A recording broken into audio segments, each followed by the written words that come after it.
Eğer bu videoyu beğendiyseniz beğen tuşuna basmayı ve yorum yapmayı unutmayın. Daha fazla video izlemek için kanalımıza abone olabilir, İlk izleyen olmak isterseniz bildirimleri açabilirsiniz.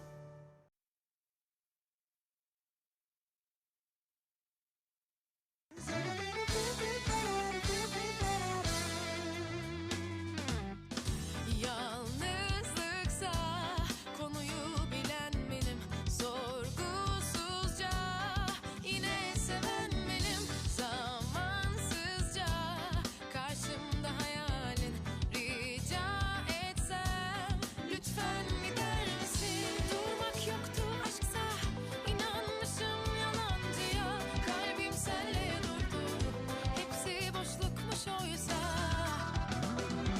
İşimde gücümde sağımda solumda ah her yerde sen, evimde odamda ne işin var ama bıktım artık senden. Bir de artık keşke durup aklıma gelmesen. Anlasam anlamazsın mevzu büyük kalbinden. İşimde gücümde sağımda solumda ah her yerde sen, evimde odamda ne işin var ama bıktım artık senden. Bir de artık keşke durup aklıma gelmesen. Anlatsam anlamazsın mevzu büyük kalbinden. Anlatsam anlamazsın mevzu büyük kalbinden. Barara bir barara. «Повсюду ты». Переведено группой Дизимания, озвучено студией «Сэс Дизи». Голос за кадром Анастасия Гайдаржи. Специально для сайта dizimania.ru. Эй, Люль, в дверь стучат.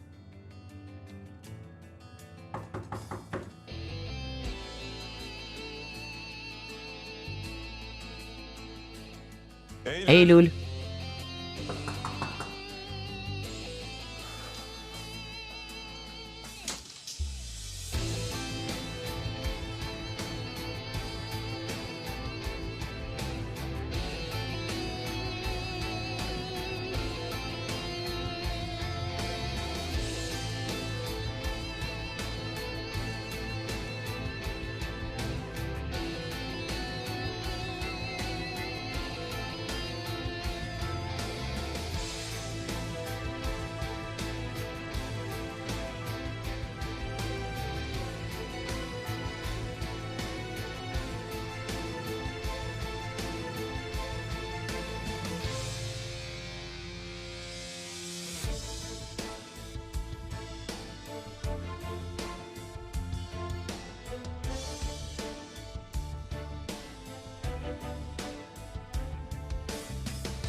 Селин, добро пожаловать.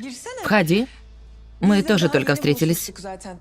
Дела плохи, ты знаешь, говорили об этом. Кстати, ты видела Бурака снаружи? Не видела? Я ему сказала, чтобы он вышел, подышал, но его нигде нет. Даже не знаю, что он делал, ушел ли. Ладно, позвоним.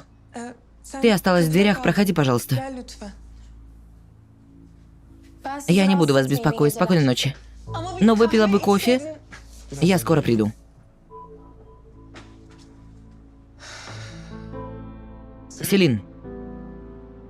Селин, что ты делаешь? Это ты что делаешь? Что ты тут делаешь, Селин? Ты еще и спрашиваешь. Ты шутишь надо мной. Ты что тут делаешь? Сказал, что уже поздно, что Вида ждет, что ты поедешь. Вышел, приехал к своей бывшей невесте. Ты как оставил меня в таком положении, приехал к Эйлюль домой? Нет, не так было. Когда я вышел из дома, мне позвонила Эйлюль. Значит, такое срочное дело было. Благодаря одному звонку ты в такой час приехал сюда. Да, было. Я приехал, потому что посчитал, что это важное дело. А ты следила за мной? Я не следила за тобой. Откуда ты знала, что я буду тут? Селин, ты приехала сюда, чтобы что увидеть? Ты так мне доверяешь? Что я сделал, что разбил твое доверие, скажи? Ты тут. Ты тут. Мы с тобой чуть... Но ты ушел. Ты ушел, и ты тут. Тема касалась Бурака. Касалась этого утра. С нами никак не связано. Хорошо, ладно, что бы ни было. Сейчас я очень зла и не хочу говорить с тобой. Такси? Селин, не зови, давай я тебя отвезу. Не нужно.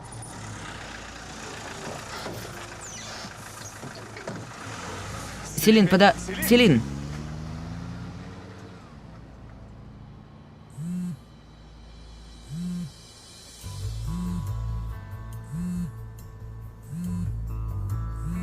Давай, подними. Бурак, где ты?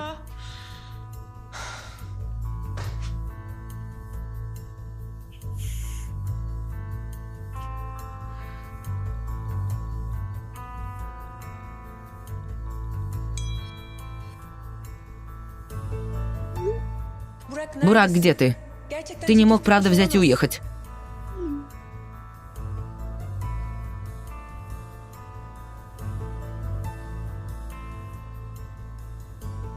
Эйлюль, ты поговоришь со мной лишь тогда, когда избавишься от груза на своих плечах.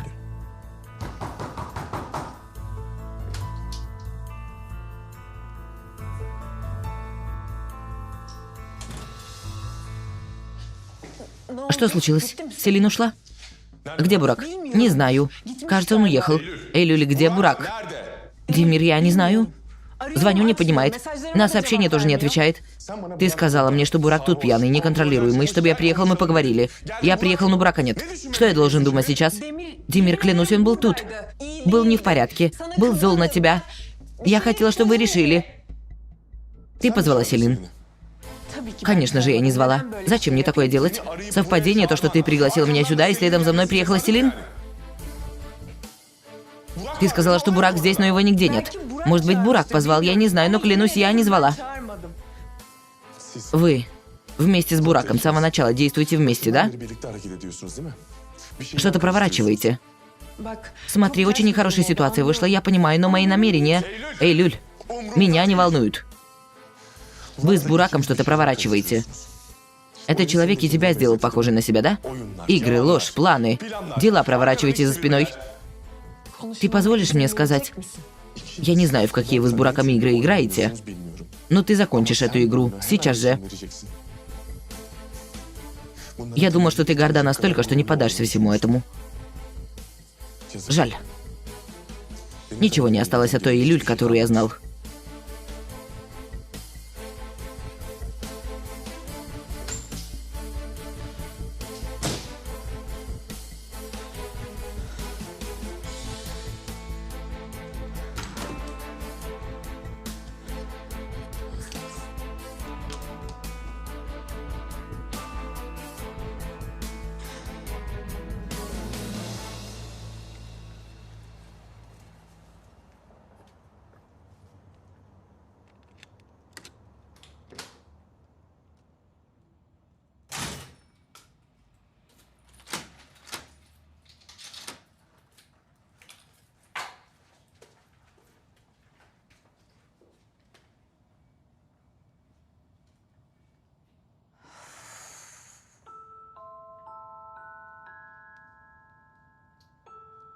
Как такое может быть?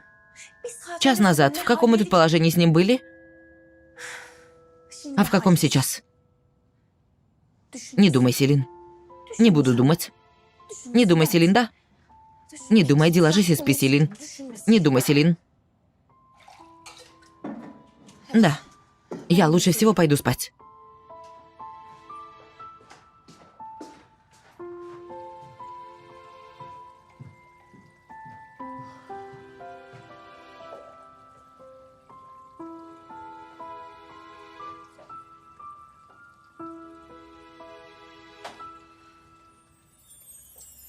Нет? Нет, так не получается, конечно. Это не то, что можно проглотить. Мне нужно жить в воде, как Чичи. Чичи, в этой жизни нужно быть, как ты. Я пошла и влюбилась. Я заболела.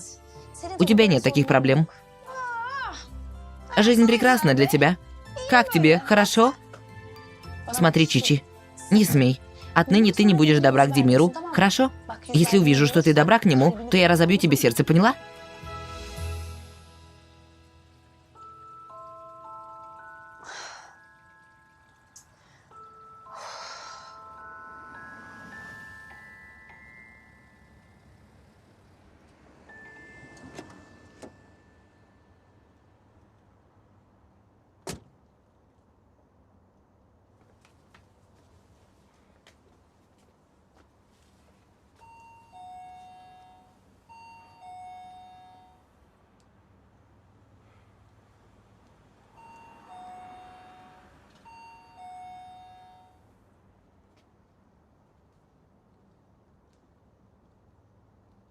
Будучи такой злой, она, конечно же, не откроет.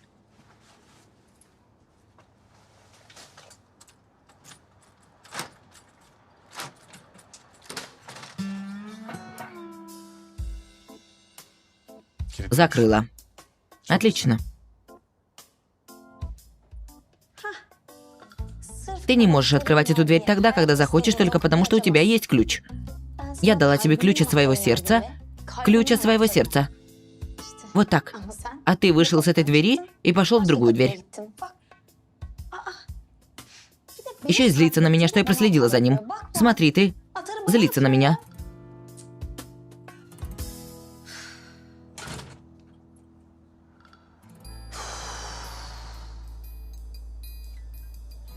Ладно. Как минимум ты дома.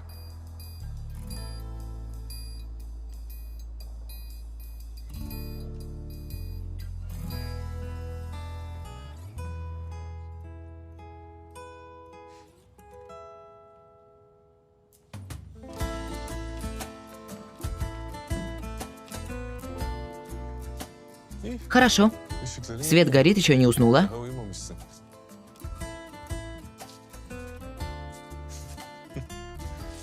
Глупышка. Еще и двери закрыла.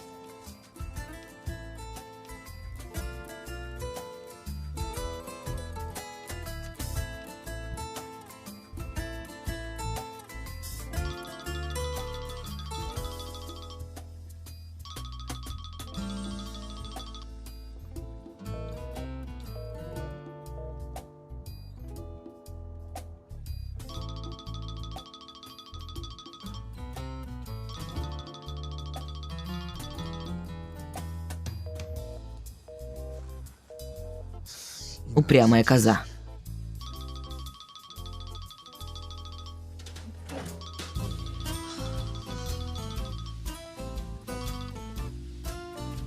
Я не открою дверь, Демир. Я сказала, что не хочу говорить. Постой, успокойся, Селин. Я же не просил, чтобы ты открыла дверь. Мне интересно, в порядке ли ты? Нет. Все? Хорошо, я кладу. Минутку. Ты ела что-нибудь? Это тебя не касается. Нет, ты вечером ничего не поела. Ты же не можешь логически думать, когда голодна. Демир, ты прерываешь мой сон. Только ты не сможешь спать, когда включен свет, Селин. Я тебе после... Минутку. Ты видишь меня?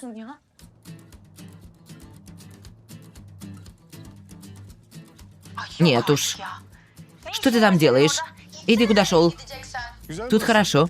Завари кофе, приходи ко мне. Я не хочу говорить, сказала тебе. Почему ты не понимаешь?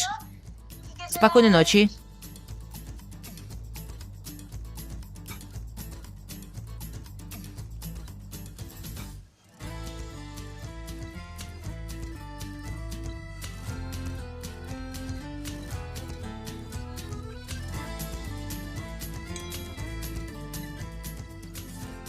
Тогда не будем говорить, просто посидим.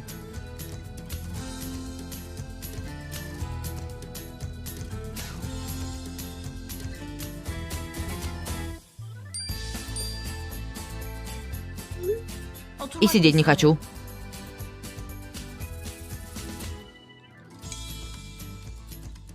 Полежим.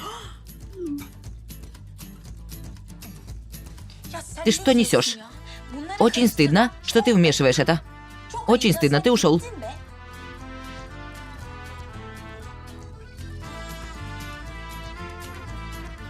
Хорошо, хорошо вышло, что ты не остался. Иначе это было бы ошибкой. Очень хорошо вышло. Я бы еще больше расстраивалась, если бы это случилось, но смотри. Не слышу, Селин, не слышу. Позвони или напиши сообщение.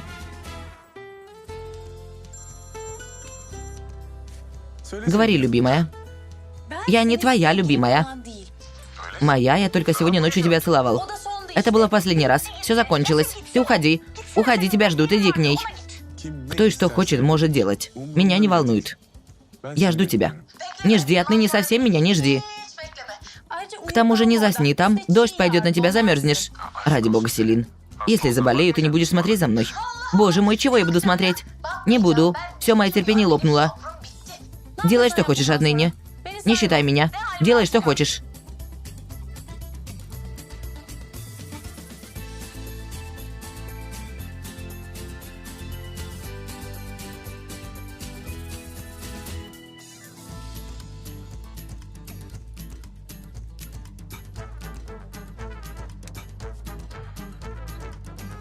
Хорошо, любимая, все понятно. Мы с тобой продолжим этот разговор завтра.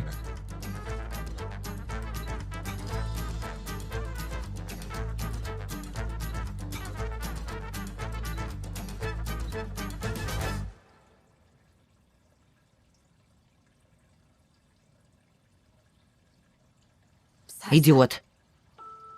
Безмозглый, тупица. Я не хочу тебя больше любить.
Доброе утро. Ты меня вчера ночью специально позвал в дом, Эйлюль? Знал, что Демир будет там, да? Да, знал. Позвал, чтобы ты видела. Хотел, чтобы ты увидела своими глазами. Демир посреди ночи приехал туда благодаря одному лишь звонку. Ты тоже был там. Вы собрались там, чтобы поговорить о проблемах фирмы. Так говорят, да? Тогда я тебе скажу нечто другое. Мы с Эйлюль сближались. Между нами было нечто настоящее. То, что только зарождалось. Странное, обидное, но нечто очень прекрасное. Я не хочу это слышать, Бурак. Ты солгал мне. Сказал, что это срочно, что ты не можешь говорить по телефону. Хотел, чтобы я думала, что это связано с мафией. Намекнул на то, что связано с тобой. Я сказал, что это связано с тем, кто влияет на нашу жизнь. Это Демир. Он портит не только твою жизнь, но и мою, Эйлюль, и всех, кто работает в Артемим. Тебе нужно что-то сделать. Почему я? Потому что ты единственный человек, который может что-то сделать. Бурак, я не хочу об этом говорить с тобой. Хорошо? Я и делать ничего не хочу. Совсем не понравилось то, что ты вчера ночью пригласил меня в тот дом. Я была в очень плохом положении. Мне было больно. Прости, я не могу тебе помочь.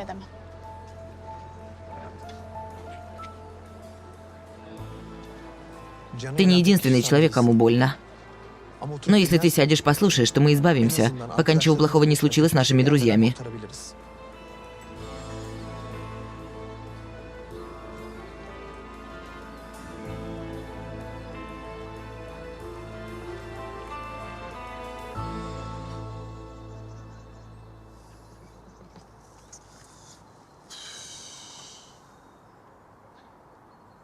Я совсем не должен был оттуда уходить, совсем. Нет, видишь ли, она запуталась, чтобы еще больше не думала об этом. Оставь, пусть думает. Зачем ты выходишь-то? Сынок, я тебе все это сказал в первый же день, когда ты приехал ко мне.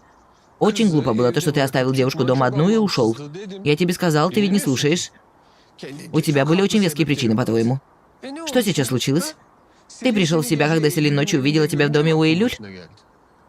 Тебе обязательно нужно было получить от Селин? Ты лишь тогда понял, что совершил ошибку, что переехал. Я не говорю о переезде, Ведат. Я говорю про вчерашнюю ночь. Давай. Если бы я не вышел из дома, все было бы по-другому этим утром. Если бы ты приехал ко мне, как вышел из дома, а не к Эйлюль, все было бы так же по-другому. Но тема не об этом, да? Демир, ты вчера ночью хотел остаться дома с Селин? Хотел остаться, но не остался. Хотел, но тогда Селин бы запуталась еще больше. Сынок, и так девушка превратилась в сладкую вату из-за тебя. Насколько еще она может запутаться, интересно? Насколько ты еще можешь поддержать, интересно, Ведат?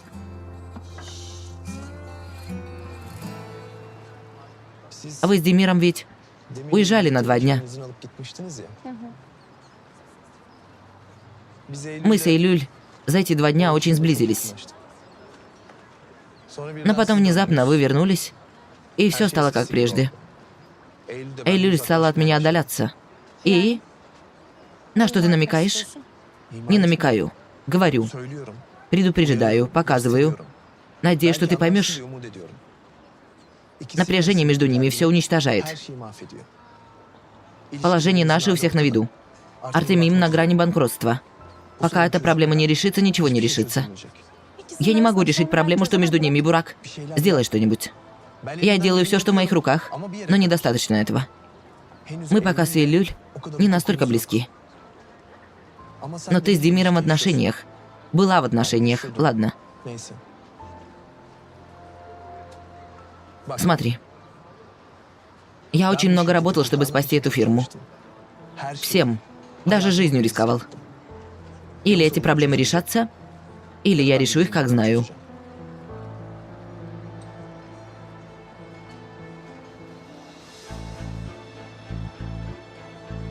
Что это значит? Боже мой, я сойду с ума. Селин вчера не говорила нам, чтобы мы приехали. Интересно, господин Демир остался дома? Я предполагала, что это дело не затянется. В итоге они не могут держаться подальше друг от друга. Говоря о свадебных подготовках тети Лейлы, наша девочка стала мягче. На самом деле, если бы свадьбу сделали летом, а не через 2 недели, то сделали бы двойную свадьбу. Может, так и будет? Летом двойная свадьба. Мерве или вы? Не глупяй, да? Я не говорю про Бару и себя. Я говорю про Ибо и тебя. Мерве, дорогая моя подруга, ты по утрам очень странно просыпаешься. Во сне видишь или что? Девочка, мы с Ибо как давно встречаемся? Значит, для Демира с Селин, у которых отношения начались позже вас, не рано? А для вас рано? Боже мой. Ну, так теперь они... Что? Что они? Влюблены. А вы нет? Мерве, давай, мы опаздываем. Идем.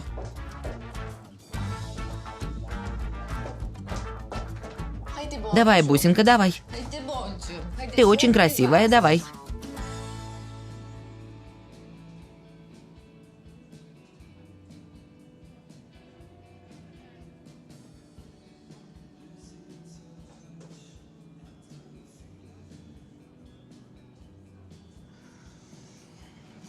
Лейла? Лейла, не вешай нос уже. Смотри, такое бывает во всех отношениях. А вы только узнаете друг друга. Только будете говорить, понимать друг друга. Такое во всех отношениях бывает, сестренка. Какие еще отношения, Фирузе? Ради бога. Никаких отношений нет. Мы 2 раза ходили пить чай и разок вышли поужинать. И следом предложение руки и сердца. Следом попросили мои руки. Следом взяли дату свадьбы. Все слишком быстро произошло. Я знала, что так будет. Сестренка, ты посмотри на меня. Мы пришли на этот свет и уже уходим. Смотри, в твоей жизни есть мужчина. У этого мужчины есть чувства к тебе, а у тебя к нему. Во всех отношениях бывают ссоры и ругань. Эти ссоры заканчиваются миром. Это есть вкус, соль и перец этой жизни. А если бы ты умерла, не прочувствовав все это, было бы лучше? Человек обижается, Фирузе. Дорогая, человек может и злиться, и обижаться, и обижать будешь, и обижаться тоже. В итоге выходит определенная картина. Потом и понимание всего. После такого возраста я измениться не смогу. Лучше бы мой язык оторвался, я не открывала тему о том, где вы будете жить. Взяли дату через 2 недели, тема бы все равно открылась. Нет, вилла да вилла, мы заладили. Достали человека. Чтобы его имя протухло, обычная крыша над головой. Оказалось, что мы намекаем на другое. Нет, я не намекала ни на что. Он сам обиделся. Нет, я испугалась, что вы съедете. Не хотела, чтобы вы уезжали. Но смотри, если вы расстанетесь по этой причине, клянусь, я просто буду раздавлена. Будет то, что должно быть, Фирузе. Не знаю. Не говори так. Позволим человеку, пусть все взвесит. Не стоит задевать гордость. Смотри, мы подумаем, решим что-нибудь. Хорошо, сестренка. Хорошо?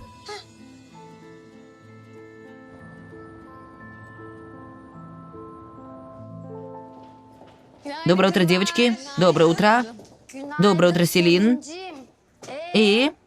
Где господин Демир? Не знаю, а змея?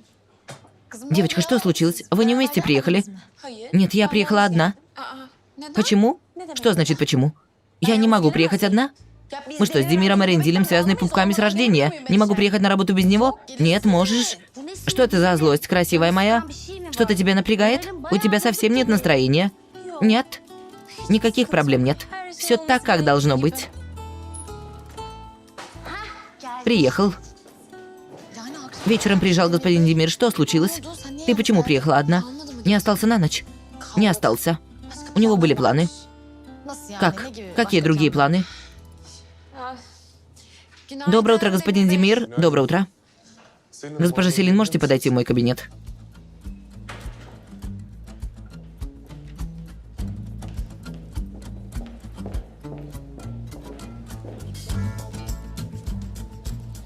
Напряжение присутствует. Высокое напряжение, точно. Слушаю, господин Демир.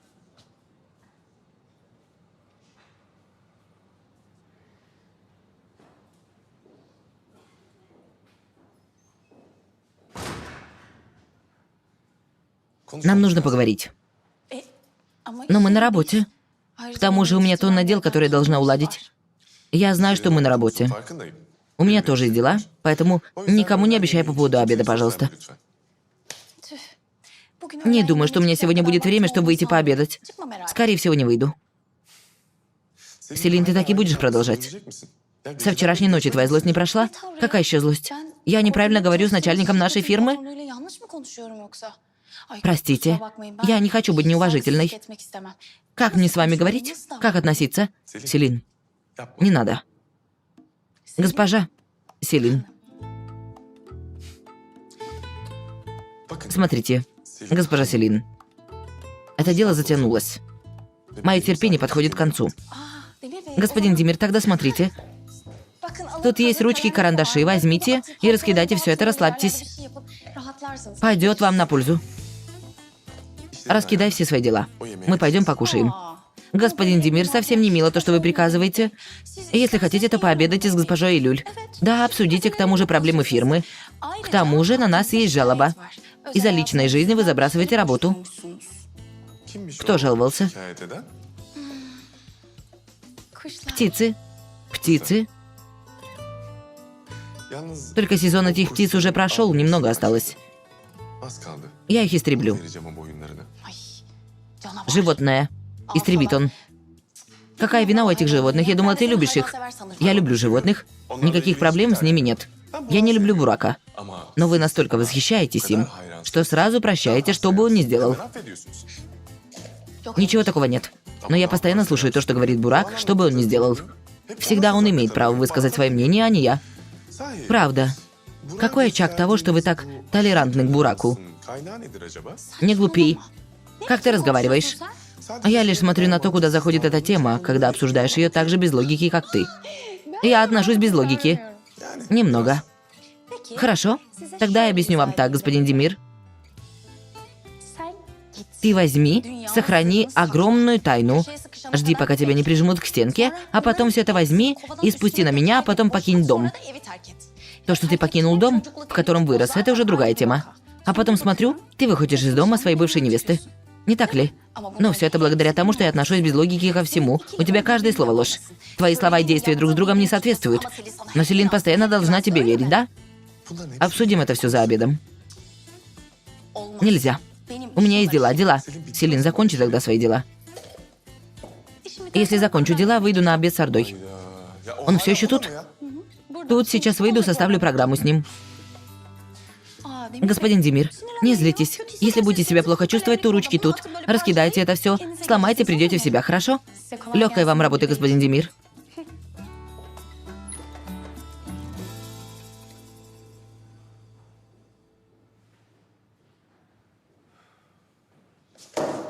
Боже мой, дай мне терпение. Правда, я должен был понять это сразу, как увидел эту козу. Они близняшки, близняшки.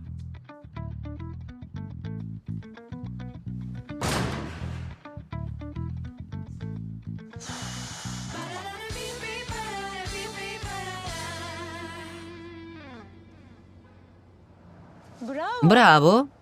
Ты пришел в себя. Я не ждала тебя раньше обеда. Ждала ли? Правда? Или же ты говоришь просто так? Совсем не мило то, что ты делаешь. Ты знаешь, в каком тяжелом положении ты меня вчера оставил. Насколько оно было тяжелым, Эйлюль? Бурак, пожалуйста. Что, пожалуйста, Эйлюль? Что? Я приехал поговорить с тобой.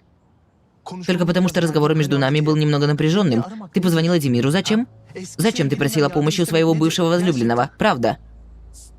Ты слышал, что я позвонила Демиру? И поэтому позвал Селин, так? Хотел, чтобы ты увидела. Ты ведь не видишь. Даже если видишь, то не понимаешь.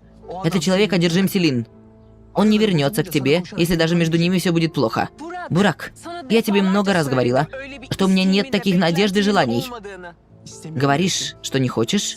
Говоришь, чтобы он был счастлив с любимой. А что делаешь? Тебе то плохо, то ты отдаляешься.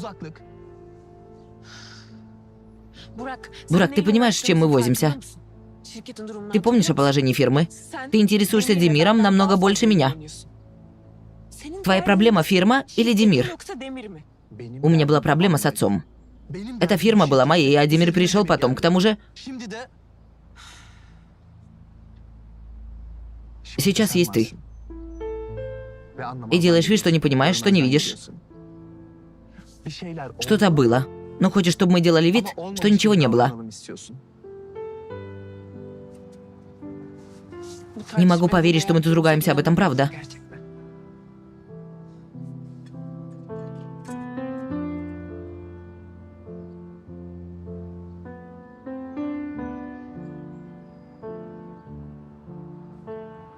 А сейчас можешь поверить?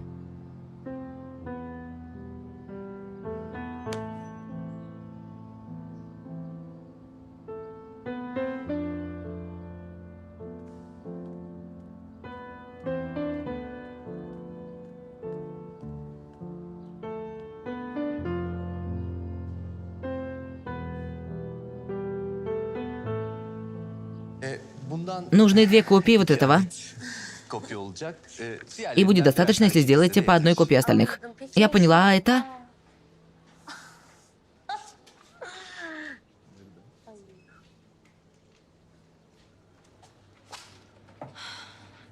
Госпожа Дерим думает, что кресло не подходит к ее люстрам. Как я удивлена, клянусь, я в шоке. Селин, ты должна пойти к ней и понять, что она пытается сказать. Мы не сможем понять. Она не хочет, чтобы мы ее понимали. Она хочет капризничать. Поступай с нами так, как не смогла поступать с мужем. Ты пойдешь? Я пытаюсь объяснить тебе, что мы ничего не решим, даже если пойдем туда. Нужно сказать вот дизайн. Если вам нравится, соглашайтесь, если нет, то, пожалуйста, работайте с другими. А с кем ты не могла капризничать? Раз сейчас делаешь это со мной, Селин.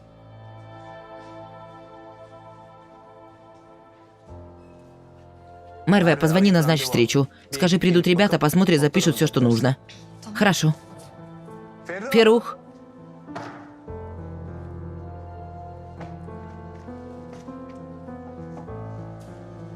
А ты поговорил с госпожой Эйлюль? Поработал над бюджетом для дизайна галереи для заказа, который получил Демир? Нет, я еще не смотрел. Мы же только получили эту работу. Чего мы ждем, Ферух? У нас 3 работы. Хорошо? Я сейчас же займусь этим.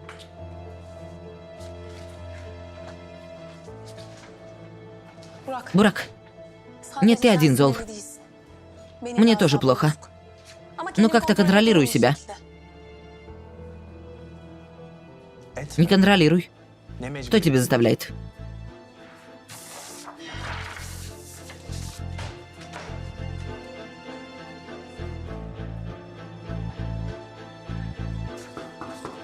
Войдите.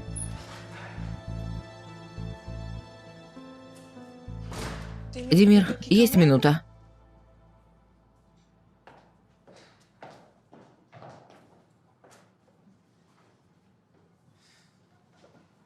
Демир, знаю, ты все еще зол на меня. Но я поговорила утром с Бураком. Если ты пообещаешь, что не разозлишься, я ничего не буду обещать тебе. Говори, что хотела сказать. Демир, послушай. Это Бурак позвонил Селин. Вчера вечером он услышал, как я позвонила тебе и пригласила домой. И неправильно понял. Он и так был не в себе. Пожалуйста, не злись на него. Компания идет ко дну, мы ничего не можем сделать. Все напряжены. Поэтому все мы делаем глупости. Если бы мы могли сесть поговорить, это вы говорите глупости, Эйлюль. Вопрос будет решен, если вы положите этому конец и сосредоточитесь на работе. Есть что-то другое? Простите, я не знала, что у вас собрание. Я потом приду. Собрание закончилось.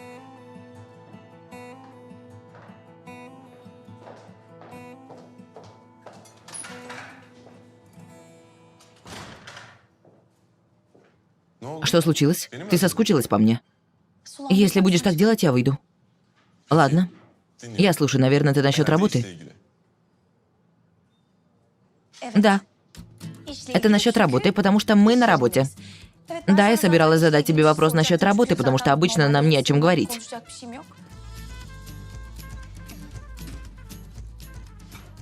Вот как? Не о чем. Нет.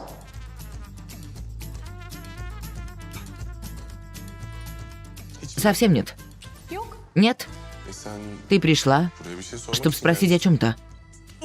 Насчет работы. Насчет работы. Да. Галерея. То есть мы же получили эту работу. Клиенты. Я знаю про время, мы же только получили этих клиентов. Я даже не знаю, какая идея им нравится. Это твой вопрос? Да, это вопрос. И это насчет работы, я думаю, что это вполне разумный вопрос. То есть ты не зашла в кабинет из-за того, что приревновала меня, да? Боже мой, как это смешно. Минуту, это совсем не смешно, это очень неуместно. Да, это очень неуместно. Очень некрасиво. К тому же, зачем не ревновать? Это твой кабинет. Можешь делать все, что хочешь. Не сглазить бы, ты так не помещаешься в кабинетах. Из одного в другой, из дома в дом. Демир Эрендиль летает, пусть поймает, кто может. И если отойдешь, я выйду. Не получив ответа на свой вопрос. Это... Да, ответ на мой вопрос. Ответ на твой вопрос.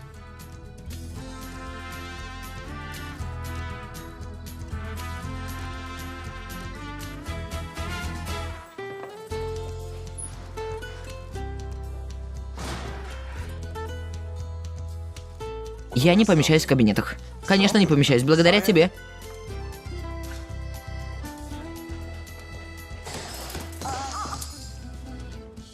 Что происходит, девочка?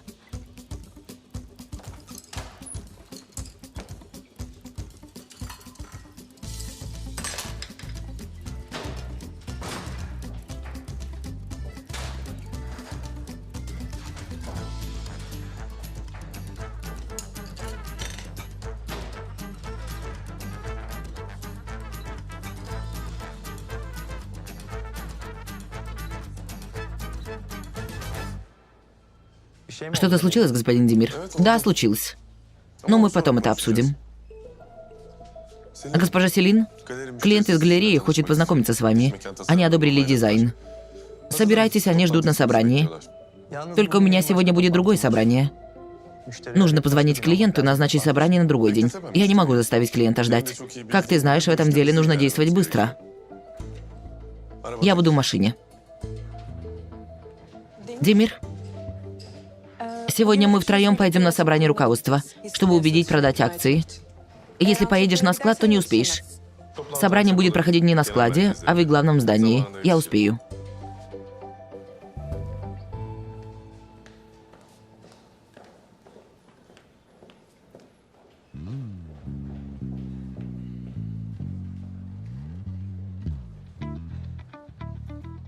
Что-то есть, я сразу понимаю. Что-то происходит. Напряжение. Да, напряжение. Но какое напряжение? Откуда оно взялось? Напряжения ведь раньше не было. А змея, можешь принести мне кофе? Конечно, сейчас же, господин дурак. За работу. Давайте.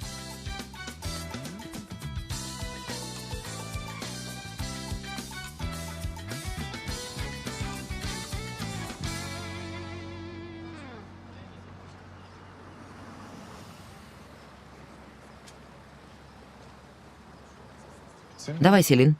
Ты иди купи себе кофе. Я не буду пить, подожду тебя здесь. Селин, можешь, пожалуйста, выйти? Димир, клиент ждет. Давай не будем тратить время, пойдем познакомимся. Мы не будем тратить время, просто выпьем кофе. Нет никакого собрания, да? Привез меня сюда, хоть у тебя столько работы. Только потому, что я сказала, что не пойду на обед, да? У тебя собрание, Селин. Со мной. Идем. Смотри, нам повезло. Погода очень хорошая.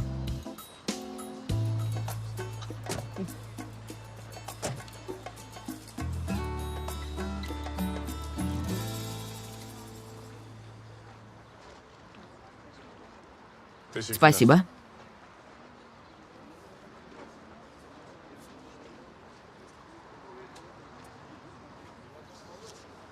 Держи.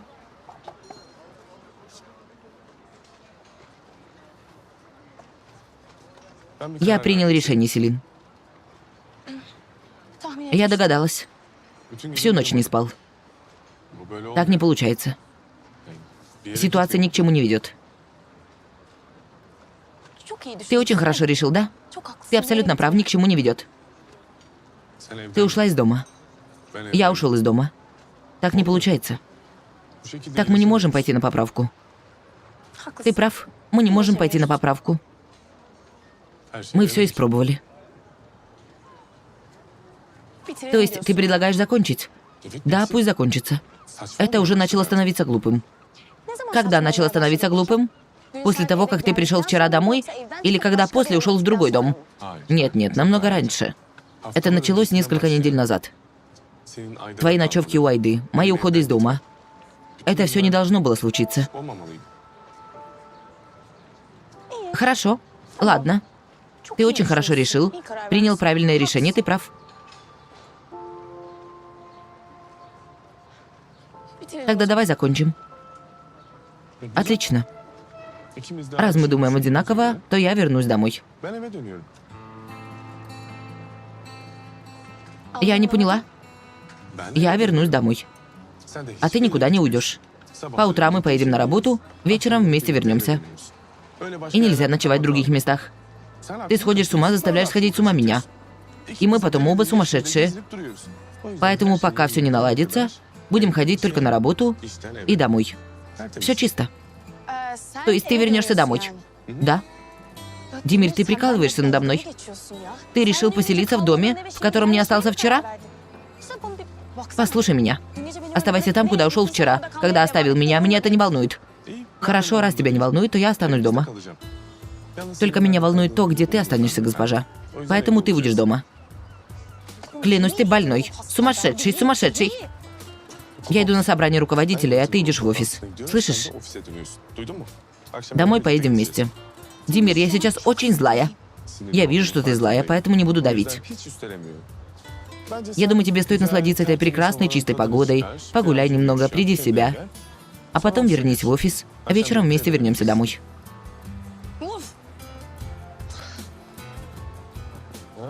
Вот так. Сходи с ума от гнева. Я сойду с ума. Что это такое? Видите ли, утром вместе поедем на работу, потом вместе поедем домой. Ну нет, со стороны можно решить, что умирает от любви. Селин, очнись. Ты сейчас очень злая. Вчера вечером он был в доме своей бывшей девушки. Как жаль. Почему они поссорились? Тетя Лейла спокойная женщина. Да, мастер немного нервный, но мог бы справиться с этой ситуацией. Он очень ценит тетю Лейлу. Лейла все раздула этот вопрос, а я отправила ее домой, чтобы она немного собралась с мыслями. И что теперь будет? Пусть немного расстроится. И поумнеют. Разве стоит так делать? Жизнь так коротка. Ну да.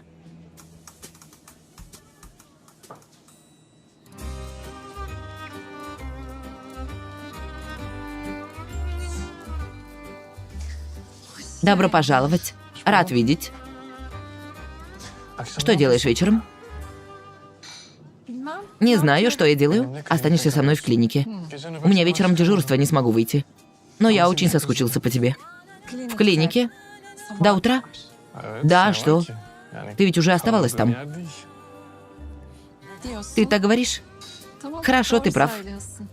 Договорились. Хорошо, отлично. Я принесу тебе десерт.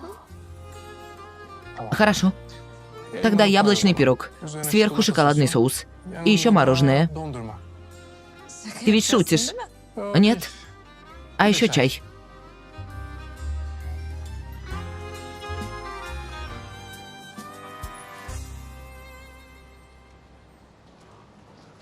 Руководители выслушали наши идеи. Они хотя бы увидели, что у нас одинаковые взгляды. Увидеть-то увидели, но они не поддержали, что единственным выходом для нас будет продажа акций. Я думаю, что не нужно считать это окончательным решением. Они же сказали подождать, значит, они не придают значения слухам Йылдырыма. А если мы снова дадим услышать о себе с хорошим проектом, то эти слухи ничего не будут значить. Конечно, если компания, которая даст заказ, не заберет его назад, как госпожа Тюркян. Я только встретился с клиентами. Они приняли дизайн. Хотят решить все побыстрее. Нет никакой отрицательной ситуации. Что значит встретился? Ты, видимо, хотел сказать «встретились». Ты же забрал моего сотрудника, хотя у нас была работа. Я пошел один. У Селин возникло дело. Не говори, что поссорились по дороге. И правда, что случилось с твоим правилом о запрете смешивать личную жизнь и работу? Ты прав. Я не смог сосредоточиться на проблемах с работой. Например, вы оба. О чем вы говорили с господином Йылдырымом, что он так вышел из себя? Расскажите мне. Нечего рассказывать. Его дочери, он разозлился на меня и несправедливо заставит компанию выплачивать компенсацию. Вопрос должен был быть закрыт после этого. Но что-то случилось. И он крадет наших клиентов. Что случилось? О чем вы говорили с господином Йылдырымом? Мы просили его не делать это, что мы пойдем ко дну. Сказали, что работники не виноваты, но он нас не послушал. Я уверен, что это не все. Не знаю, что вы сделали, но очевидно, что я не смогу это исправить. Он даже не разговаривает со мной. Последний выход – это работа с галереей. Сделаем все хорошо, значит справимся. Иначе мы пойдем ко дну. Не делайте больше ничего без моего ведома. Это последнее предупреждение.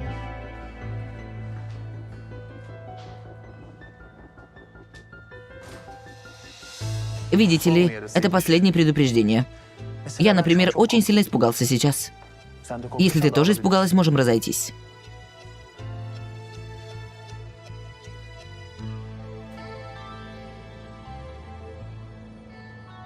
Эта часть получилась очень хорошей, Селин. Подруга, и как ты придумала идею ширмой? Клянусь, я в восторге. Стойте, пусть никто не теряет сознание. Новости, которые заставят потерять сознание, у меня. Прошу отчеты ассистентов, которых мы отправили к госпоже Дерим.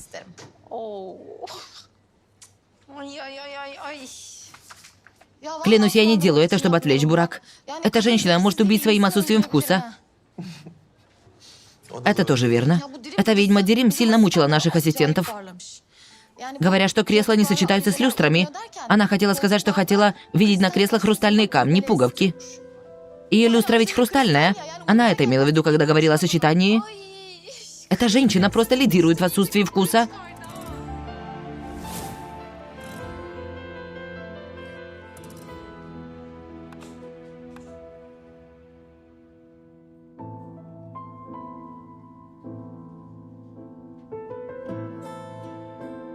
Отлично. Раз мы оба думаем одинаково, то я вернусь домой. Ben eve dönüyorum.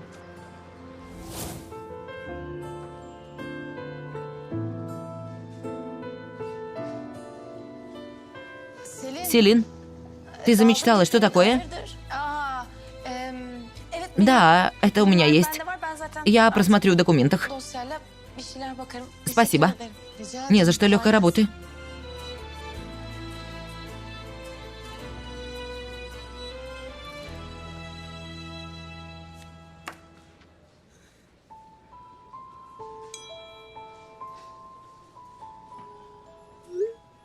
Закончила работу. Готова ехать домой.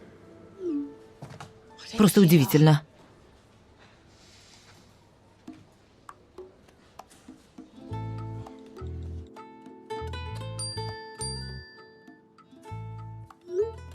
Конечно же, не закончила, еще работаю.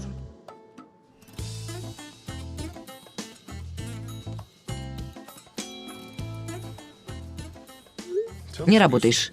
Ты мечтаешь. О чем думаешь?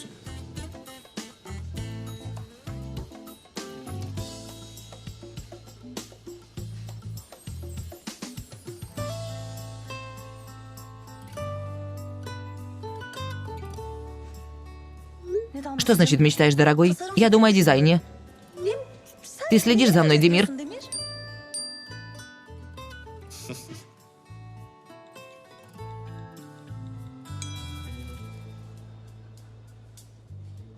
Мои глаза всегда смотрят на тебя, Селин Север.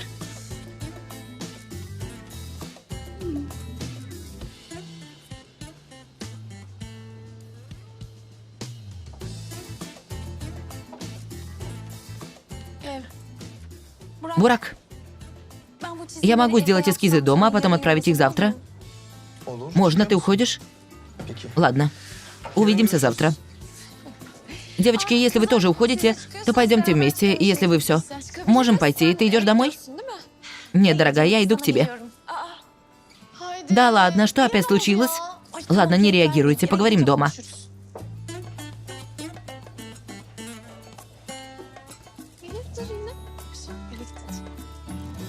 Вы поговорили о финансах насчет работы в галерее? Поговорили? Да, мы составили финансовый план. Но для точного бюджета должны быть готовы эскизы. Госпожа Селин должна была указать, что она будет использовать, но... Конечно, она летает в облаках и не сделала этого. У нее дела, Ферух. Дирим снова передумала. Да и для галереи одобрили один из старых вариантов. Господин Ферух прав. Нам нужно ускорить эти дела. Хорошо, я посмотрю на эскизы Селины и составлю список. А завтра вместе обсудим бюджет. Хорошо? А вы сделайте с господином Ферухом.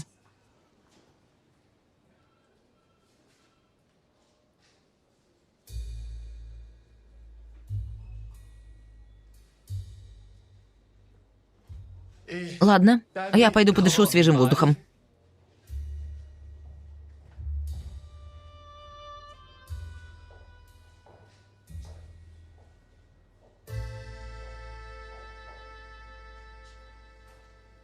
Сколько еще ты будешь злиться на меня? Не знаю. Но и ты ничего не упрощаешь. Ладно, оставлю тебя в покое. Ты и так вчера достаточно нервничала. Но, пожалуйста, давай завтра начнем все сначала.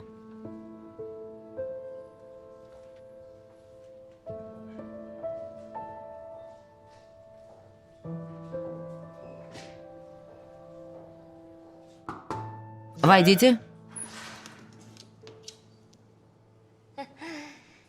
Господин Демир, все ушли. Если у вас нет дел для меня... Селин ушла? Ушла недавно с девочками. Наверное, пойдут к Айде. Понял. Спасибо. У меня нет дел к тебе, можешь идти. Господин Демир, я могу спросить кое-что, если вы не разозлитесь? Если нет причины злиться, то спрашивайте. Что с Селин? Например? Она часто остается у Айды. Утром приходит с девочками. Словно ей плохо. Я вот думаю, может, у нее дома проблемы? Госпожа Змея. Нет, если есть проблема, из-за которой она не бывает дома, мы должны знать, чтобы помочь, мы решим это. Я разбираюсь в таких проблемах. И что это за проблема? Это клопы. Клопы? Не говорите так, господин Демир. Видите одну маленькую, незначительную? Думаете, что это такое? А потом одна проблема становится тысячей проблем. Даже хочется убежать из дома. И если есть что-то такое, я должна вмешаться, господин Демир. То есть, чтобы помочь вам. Спасибо. Я сам занимаюсь этим вопросом. Хорошо, спасибо. Легкой работы тогда. Имейте это в виду.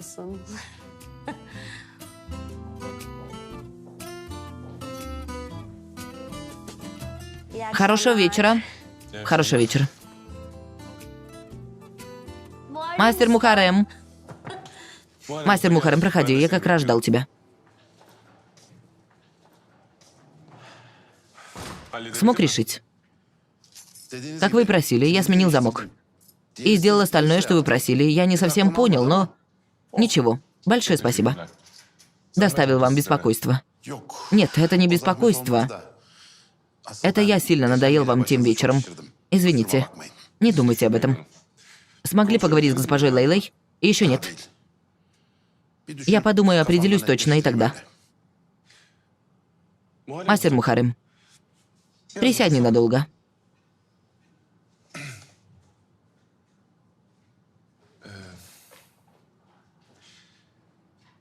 На самом деле, исходя из моих принципов, я не хочу вмешиваться в личные дела кого-либо. Считаю неправильным. Да и к тому же, вы человек, повидавший мир, что не обязаны слушать мои советы. Ну что вы, господин Демир. Руки госпожи Лейлы я попросил у вас. Поэтому, если есть что сказать, то это ваше право. Прошу, говорите. Нет, это не совсем право. Я тоже пережил похожие проблемы, поэтому... Я хотел сказать, чтобы вы не задерживали разговор с госпожой Лейлой. Потом проблема возрастает, обе стороны обидятся. Еще сложнее будет это преодолеть. Вы правы. Но я думал, что мы намного легче преодолеем разницу между нами. Да и что я скажу, если буду говорить? Я даже не принял решение о том, где мы будем жить. Если мы не можем решить в одиночку, может, это для того, чтобы быть вместе? То есть вместе решить будет еще легче. Я сегодня, хорошенько подумав, соберусь с мыслями. Завтра поговорю с госпожой Лейлой. Спасибо, господин Демир. Пожалуйста.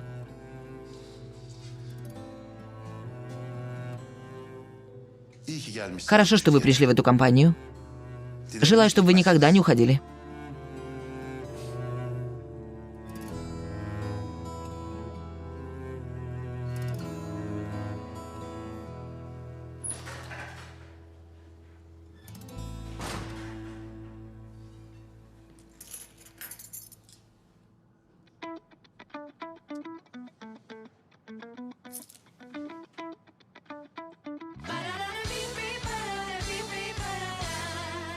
Селин, вчера ночью вы с господином Демиром, оказывается, были вместе. И мы обрадовались, думая, что вы помирились. Что случилось? Вы снова поругались, и господин Демир поэтому ушел из дома? Совсем наоборот. Совсем наоборот? Как совсем наоборот? Что значит совсем наоборот? Мы вчера ночью с Демиром... Так? То есть... А вначале положение было не такое. То есть... Но случилось так. То есть... Положение... Пошло в ту сторону. В какую сторону? Ты хочешь убить нас любопытством? В какую сторону пошло? Мы вчера ночью с Демиром сблизились.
Шалунья. Не приходишь, да? Ладно. Если ты не идешь, то я найду.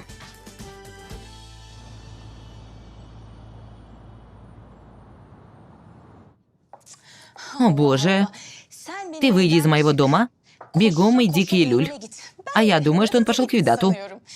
Когда я его вот так там увидела, на мне с головы до ног будто полили кипящую воду. Еще и Люли разве не выйдет? Видите ли, мы хотели попить кофе, мы хотели провести собрание ночью. Затем, конечно же, я там не осталась. Вышла-ушла. А он бежит за мной. Я думаю, он хорошо поймет проблему, попросит прощения.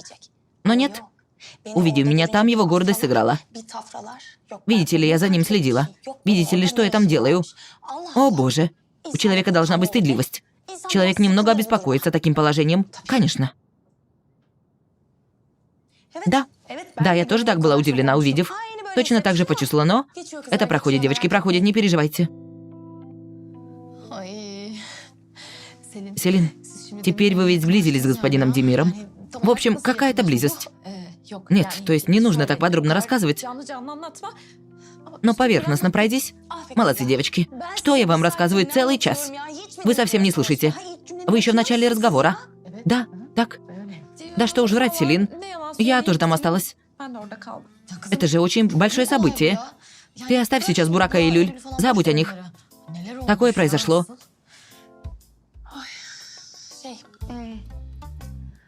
Девочки, теперь это... То есть... Было очень плохо. То есть неплохо. Было неплохо. Неплохо. Не хочу сказать неплохо, но... Я тоже не поняла, не знаю. Мы поцеловались. Ну и ладно, подруга, как хорошо. Целовавшись, обнимавшись, помирились. И человек сказал, что возвращается домой. Иди уже домой, ждет тебя. Нет. Нет, не могу пойти. Нет, не так. Мы не помирились, я так сразу не помирюсь. Я здесь останусь, не пойду. Упрямая. Ты в курсе, Селин? Ты вообще не винишь Ейлюль. Вообще не злишься на нее, всегда обвиняешь Демира. Потому что если вы помиритесь, и ты вернешься обратно в тот дом, боишься, что будет продолжение этого поцелуя. Причем тут это? Ничего подобного. Это было мгновение. Было и прошло. Не в том положении, что помириться, сразу прыгать на 10 шагов вперед. Конечно же, конечно, дорогая.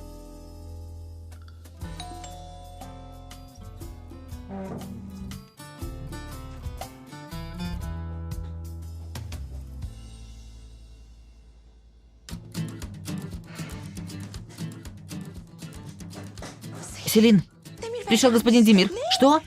Айда, ни в коем случае не открывай ему дверь, не приглашай в дом, ни в коем случае. Что значит не открывай? Он мой начальник, понимаешь? Пригласи в дом, человек ведь ждет снаружи. Нет, нет. Айда, не приглашай в дом. Скажи, что Селин здесь нет. Или скажи, что здесь, но не выйдет. Скажи, пусть уходит. Господин Демир, добро пожаловать. Привет, Айда. Я искал Селин, а Змея сказала, что она здесь. Конечно, конечно, здесь. Мы как раз хотели попить чай. Проходите, попьем вместе. Спасибо, может быть, в другой раз. Я пришел забрать Селин, передашь ей? Конечно. Селин. Секунду. Селин. Селин, давай. Не глупи, Селин. Давай, иди. Человек пришел в такое время, иди. Давай, Селин, иди.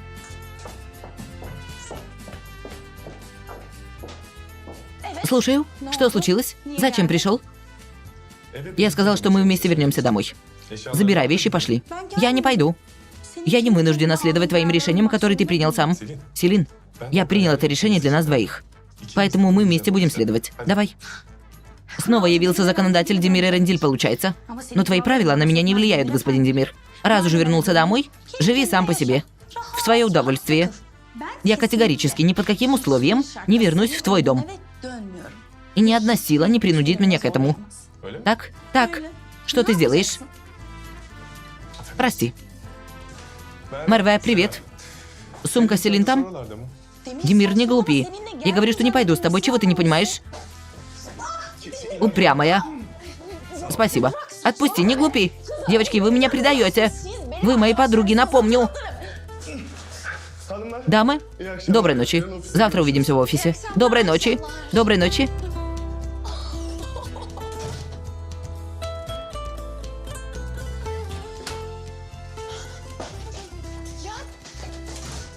Ты что, тиран?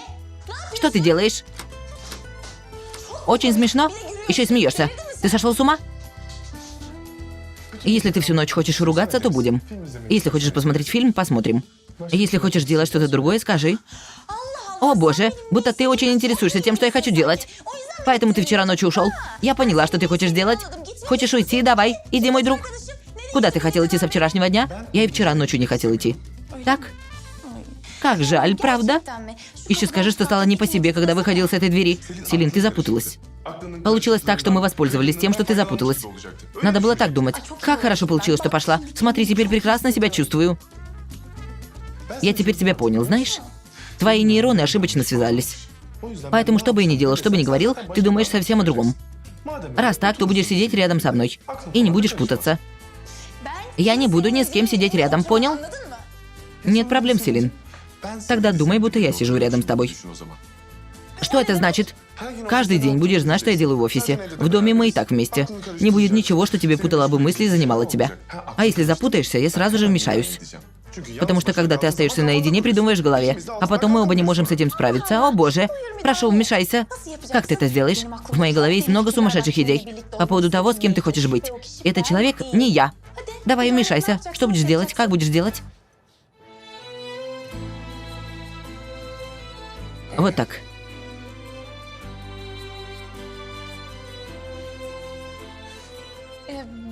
Это то, что ты сделал? С кем я хочу быть, говорил? Отойди, я пойду в комнату, отойди. Спокойной ночи, любимая.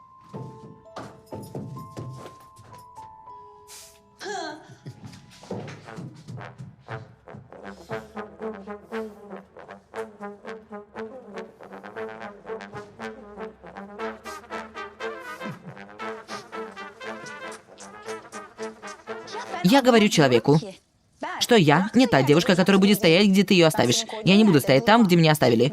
Нет дверей, замков, окон, правил, которые бы меня удержали. Но он, что он делает? Стоит на своем. Хорошо, ладно, хорошо.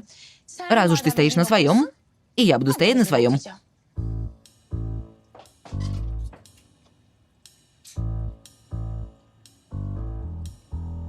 Раз уж ты знаешь дом Айды, тогда я пойду в то место, о котором ты не знаешь.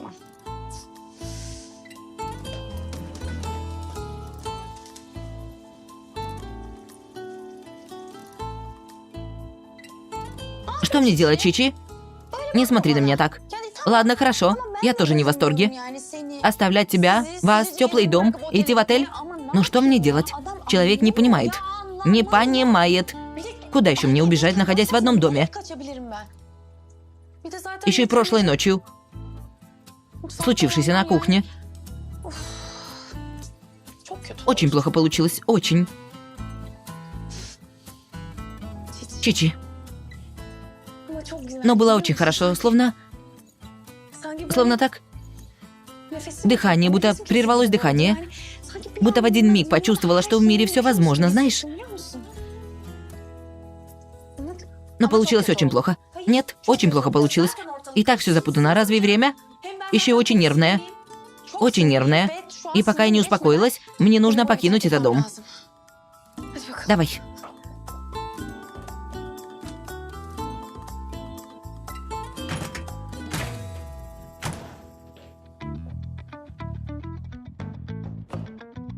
Бесись сколько хочешь. Очень хорошо. Главное, бесись рядом со мной.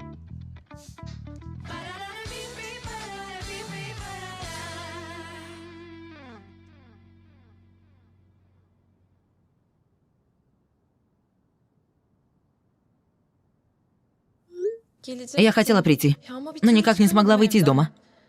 Прошу, не злись.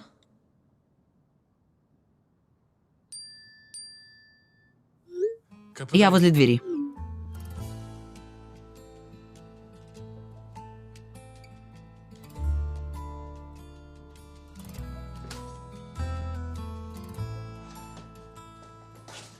Итак, слушаю. Мерве спит. Честно, могу все объяснить. Случилось вот как. Я должна была прийти. Но Селин сказала мне, что придет, что нужно поговорить. А я думала, что приду, когда она уйдет. Но в это время настроение Мерве... Ладно, ничего не объясняй. Как запись в банке, те же самые объяснения. Что поделать? Но так случилось. Разве ты не должен был быть ночью в клинике? Ассистент ждет. Я вернусь. Но пришел только, чтобы увидеть твое виноватое лицо. Да ну тебя. Если бы ты пришла, было бы хорошо. Но, к сожалению, не получается. Тогда сделаем так. Завтра вечером ты приходи ко мне. Можно? Если завтра вечером не придешь, то получишь у меня. Пойду. Хотя немного могу опоздать, потому что сейчас очень нагружена. Но пойду. Ну, посмотрим. Увидимся. Увидимся.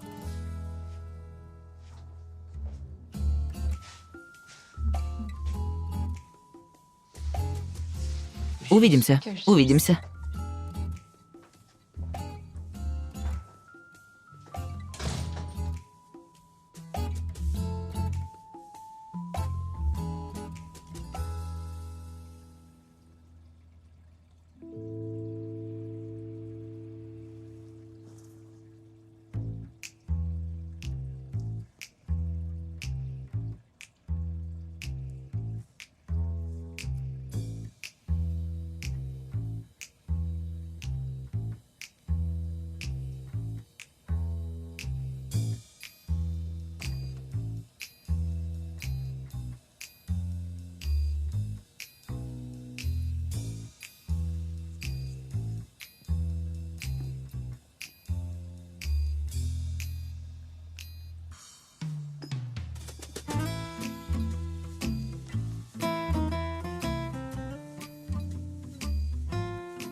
Чичи.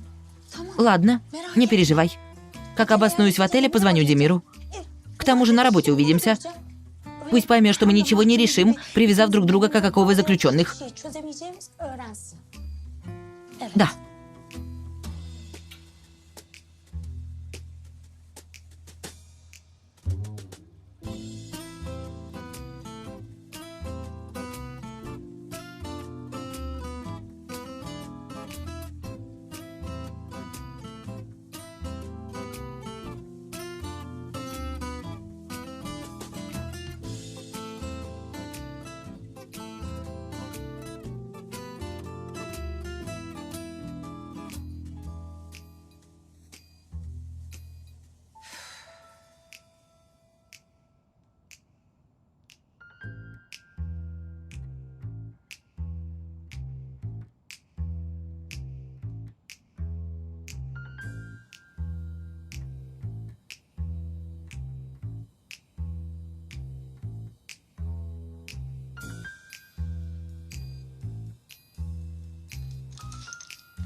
Демир.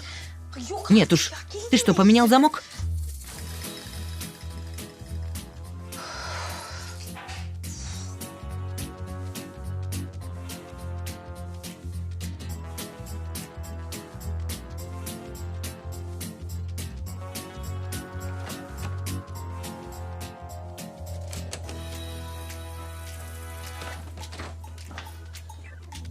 Как это? Почему эта дверь не открывается?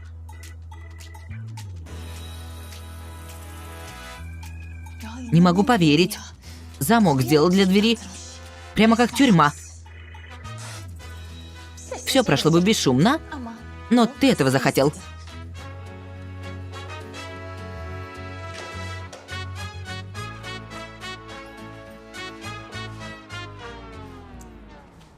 Что ты делаешь, Селин? Ты не можешь насильно меня здесь удерживать. Судя по тому, что ты не можешь никуда уйти, значит, удерживаю. Ты поменял замок в двери, а сюда приделал замок. Да. Зная, насколько ты упряма, я принял некоторые меры. Димир, отпусти этот стул. Стул, стой. Селин. Чтобы стул не сломался, а не из-за того, что окна могут разбиться. Мастер Мухарем пришел сегодня, поменял все окна. Как это?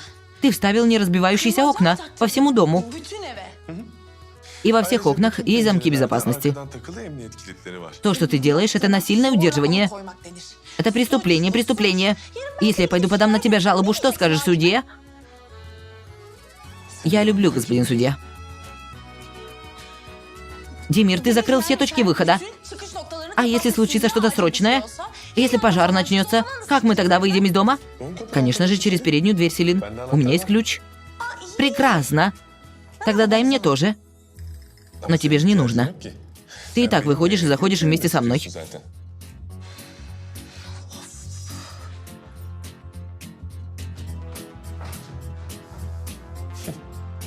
Прекрасно.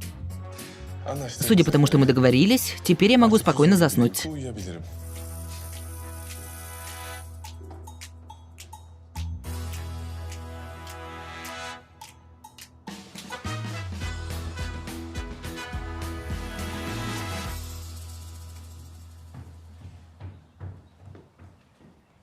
Доброе утро. Доброе утро. Ладно. У нас сегодня много дел, нельзя опаздывать. Кофе выпьем по дороге. Если откроешь дверь, то мы сможем выйти. Конечно, проходите.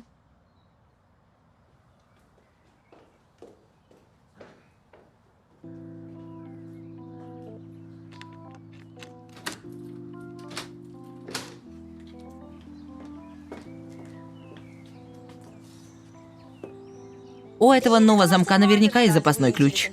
Конечно, есть. В надежном месте. Поэтому думаю, что наш единственный ключ вот этот.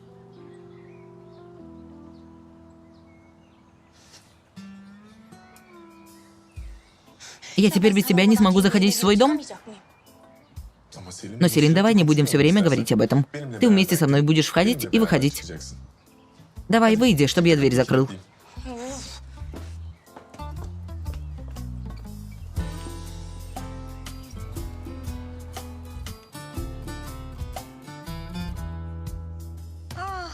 Доброе утро, господин Мухарем. Доброе утро, госпожа. Извините, с утра беспокою вас. Госпожа Лейла здесь? Она не занята? Здесь не занята, она тут. Тогда я с вашего разрешения пойду. Господин Мухарем, одну минутку. Одну минутку. Я хотела с вами поговорить. На самом деле это... То есть... Я хотела бы попросить у вас прощения. Почему? Я, перейдя границы, влезла в вопрос с домом. Поэтому моя сестра немного обиделась. Эта ссора была не к месту. Пожалуйста, не обижайте друг друга из-за этих событий. С вашего разрешения.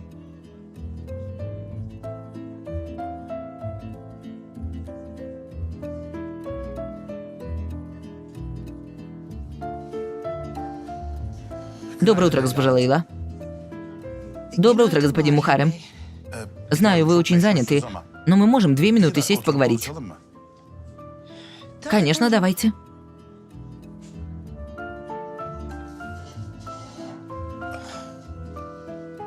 Госпожа Лейла, это дело с домом очень расстроило меня. Мы разбили друг другу сердце. Так получилось. Я вчера весь день думал. Искал варианты, где мы можем жить. Нашли? Госпожа, я... Без вас даже путь к своему сердцу найти не могу. Поэтому пришел к вам, чтобы мы нашли вместе. Найдем, господин Мухарем. Найдем.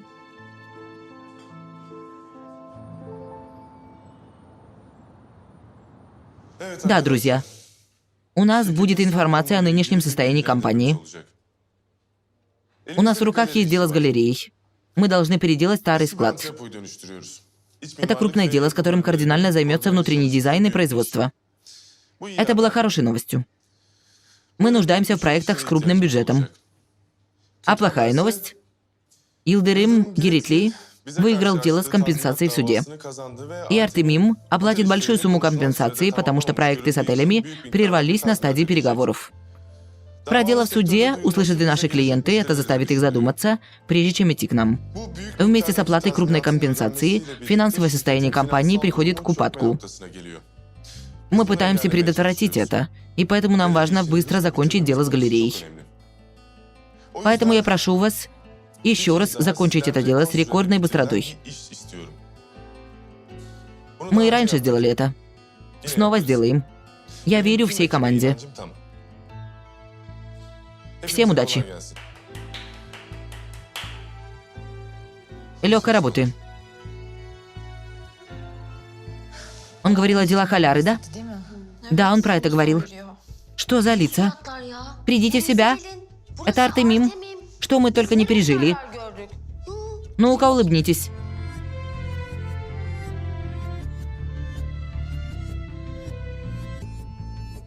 Бурак, мы можем 2 минуты поговорить.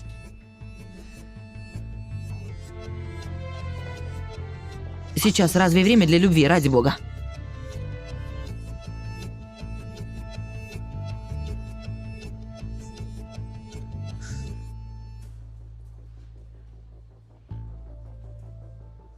Бурак, я ничего не буду у тебя спрашивать. Хорошо? Просто попрошу кое-что. Что ты там делаешь, не делай. Эй, Люль, я не знаю, о чем ты думаешь, но... Бурак, не делай это, пожалуйста. Я не дура, понятно? Ладно, не будем про это здесь говорить. Вечером сядем, поговорим. Есть вещи, которые мы должны сделать.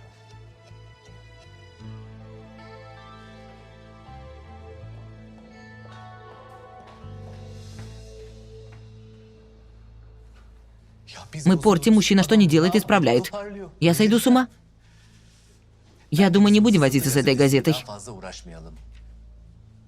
Сразу спровоцируем Аляру, и она подаст в суд жалобу об изнасиловании на господина Демира. Таким образом, администрация сразу же прервет свои отношения с господином Демиром.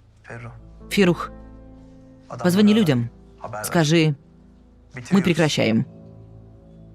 Пусть они ничего другого не делают. Не встречаются с другой компанией. Скажи, что мы прекращаем работать с данной компанией. Прекрасно. Значит, переходим к моему плану. Мы ничего не делаем. Мне нужно немного подумать. Это она запутала тебя, да? Эй, Люль, я тебе сказал, не вмешивай ее. Единственное, что смешалось, это твоя голова, Бурак. И если бы мы вдвоем управляли этой компанией, до этого времени мы бы уже заработали нереальные деньги, стали бы королями. И про это мне говорил ты. Потому что, если нужно, можем испачкать руки, но когда есть они, я сказал, что подумаю. Позвони людям, скажи, чтобы мы закончили.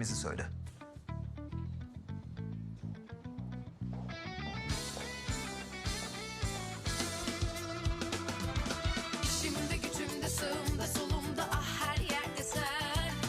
Evimde odamda ne işin var ama bıktım artık senden. Bir de artık keşke durup aklıma gelmesen. Anlatsam anlamazsın mevzu büyük kalbinden. Anlatsam anlamazsın mevzu büyük kalbinden.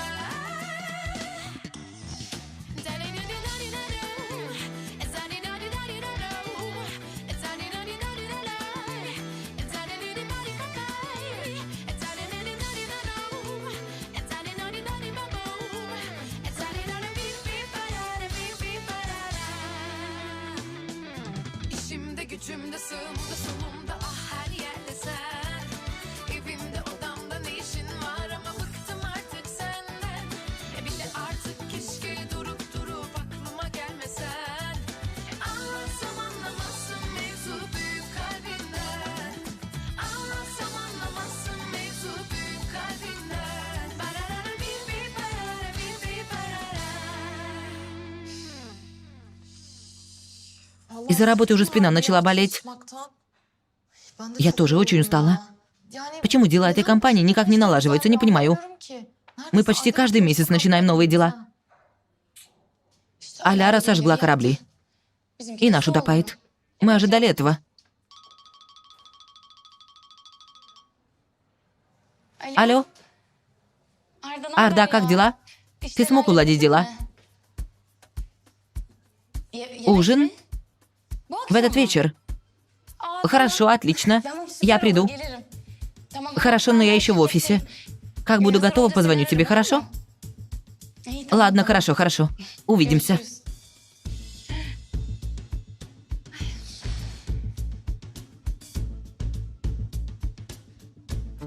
Ну что?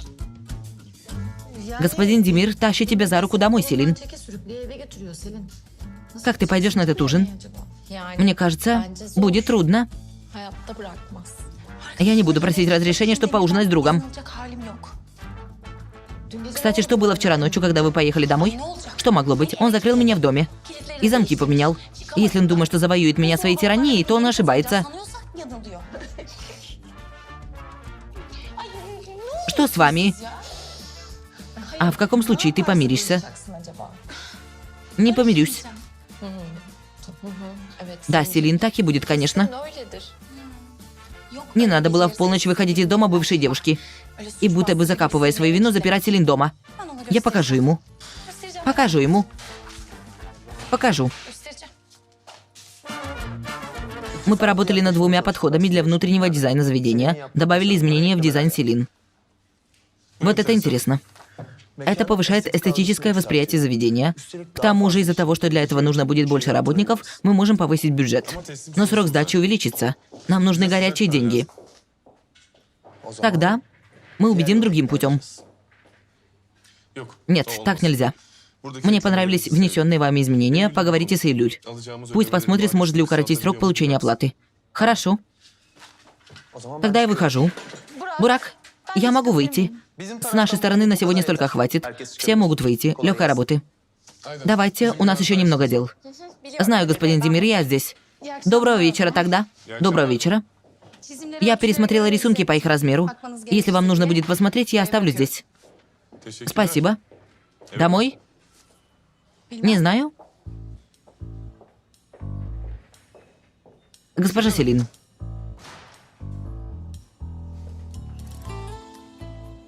Ты знаешь, завтра эта интенсивная работа продолжится. Иди домой, отдохни немного. Это да? Столько переполоха ради этого. Я не пытаюсь оставить тебя вне дома. Я пытаюсь сделать точно наоборот. Хорошо тогда. Удачи.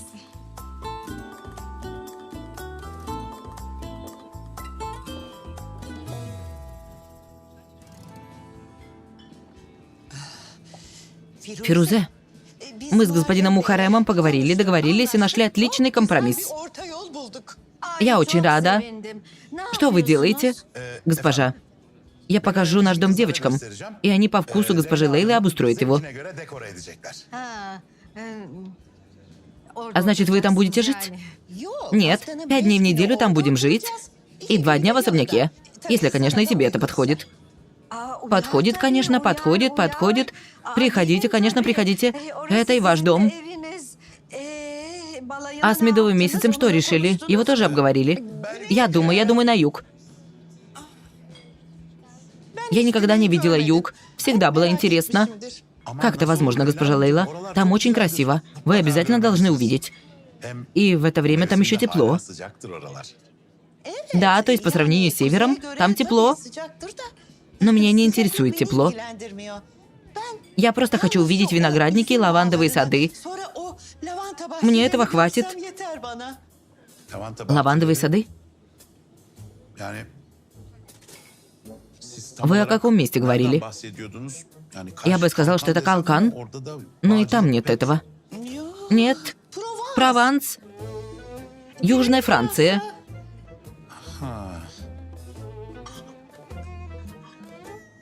Я сейчас поняла вас. Когда я сказала про юг, вы... Да, я тоже, когда вы внезапно сказали юг. Хорошо. Проблем нет. Я посмотрю на туры.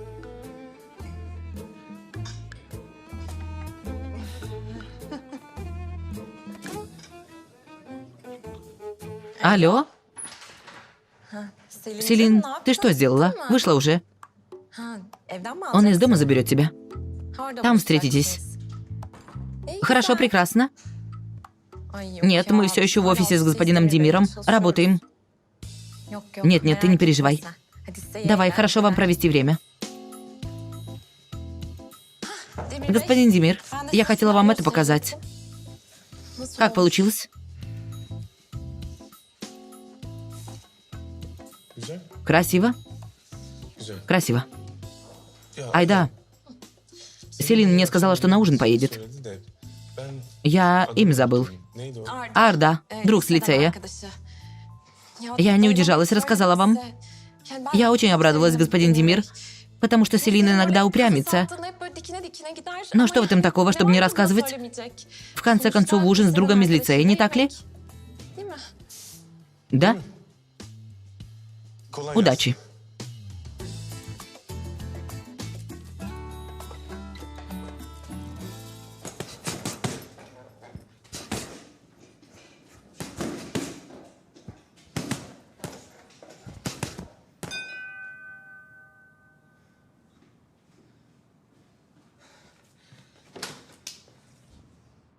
Бурак, привет.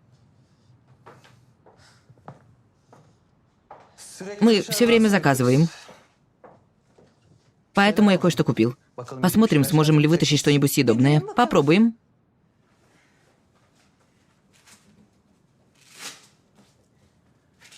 Демир спрашивает, сможем ли мы уменьшить срок сдачи дела с галереей. Что ты думаешь? Я поговорю, сделаю все, что смогу. Вы как-то связаны с проектом? Да?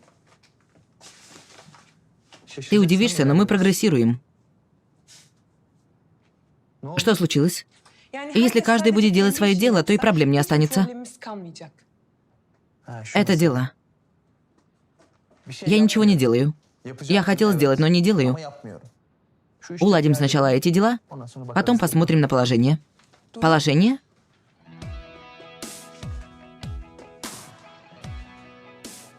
Одна миска для соуса. И одна кастрюля для макарон. Мне так говорят.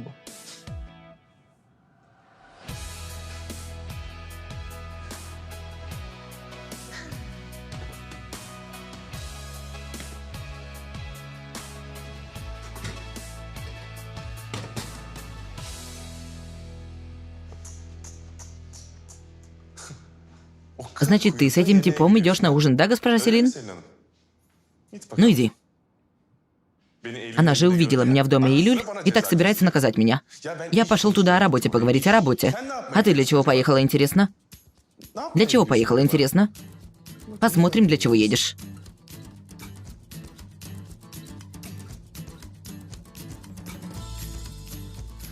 Добрый вечер. Это остановка такси? Я звонил по поводу клиентки, которую вы забрали сегодня с 57-го дома. Да, госпожа Селин. Я и жених не могу дозвониться до нее. Могу узнать, куда вы ее отвезли? Секунду. Секунду. Да, слушаю. Хорошо, благодарю. Спасибо.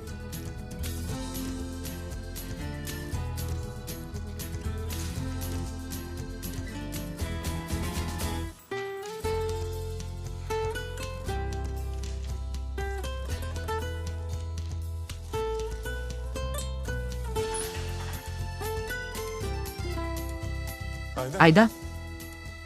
Я вот что скажу. Мы с самого утра в офисе. Возьми ноутбук, продолжим где-нибудь снаружи. Поужинаем, пока будем работать. Хорошо, господин Демир. А мы потом вернемся в офис? Нет, ты возьми с собой все, что необходимо. Я в машине. Хорошо.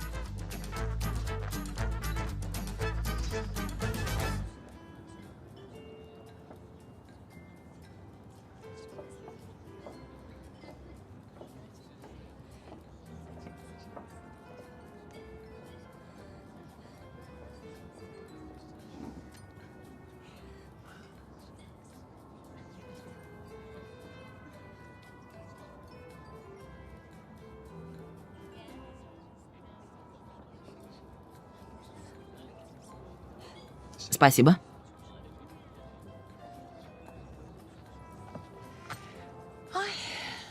Как хорошо повлияло. Очень красивое место. Да, и правда красивое. Я сюда пришел впервые. Друзья посоветовали. Такое тихое, безлюдное место. Ей-богу, нет. Это что, было целый день, боже? На самом деле это место считается не таким безлюдным, но, конечно, ты привыкла к толпе Стамбула. Конечно. Привыкать самое плохое, знаешь? Когда привыкаешь, то ищешь в его отсутствии.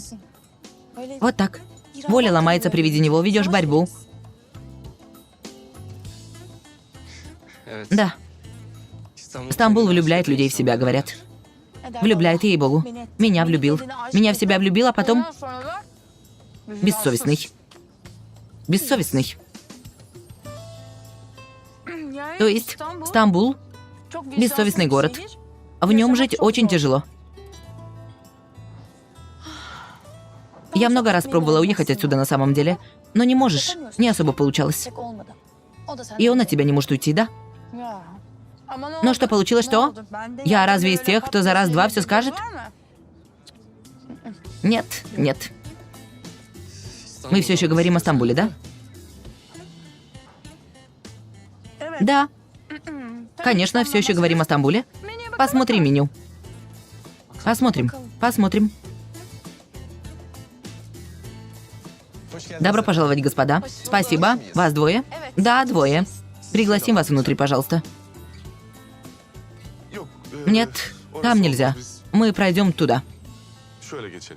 Только этот стол зарезервирован. Обязательно тот стол захотели? Да, господин. В чем особенность этого стола? Это наш постоянный клиент. При каждом приходе садится в одно и то же место. Но у нас и другие столы очень красивые. Нет, нельзя. Мы сделаем так. Мы сядем за тот стол, а когда придут ваши гости, вы скажете, что произошла ошибка, и угостите их лучшим десертом. Запишите на мой счет. Хорошо. Пройдем, Айда. Но мы будем работать. У вас поблизости есть розетка? Зарядка на компьютере может закончиться. Нет, господин, но у столов с этой стороны есть. Не проблема, зарядка не закончится. А если закончится, мы как-нибудь уладим. Идем, Айда.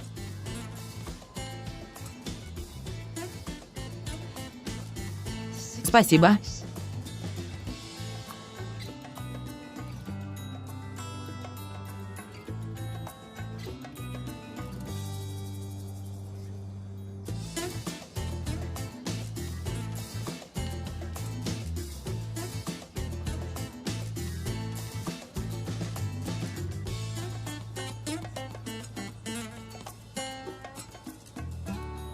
Ну, блин. Как я могла пропустить этот гала-вечер? Ну и выбрала день, чтобы работать ночью. Да. Мои друзья познакомили меня со всеми актерами. А после фильма мы все вместе поехали развлекаться. Да. А да, знаешь, мне очень нравится актер в главной роли. Но вот упустила, не смогла познакомиться. Хорошо, что я был там и рассказал ему о тебе. Сказал, что ты его большая фанатка. Ты почему меня позоришь? Нет, ты не опозорилась. Я лишь сказала о нескольких лицензиях и все. Он очень заинтересован тобой. Пригласил на игру в театре. Серьезно? Да. Это сделает, он назовет твое имя при входе. Сказал, пусть приходит, когда пожелает. И за кулисы зайдешь. А еще сказал, пусть возьмет коробку конфет. Поедим сладкое и поговорим о хорошем.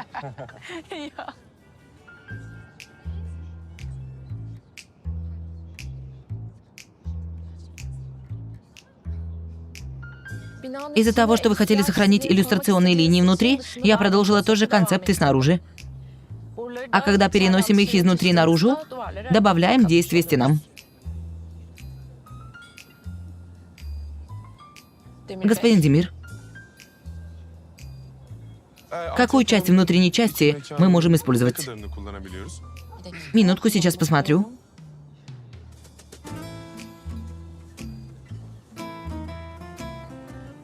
Что там такого смешного-то? Что, простите? Интересно говорю. Наружную часть этого проекта? Может, придумаем что-то, что заставит людей улыбнуться?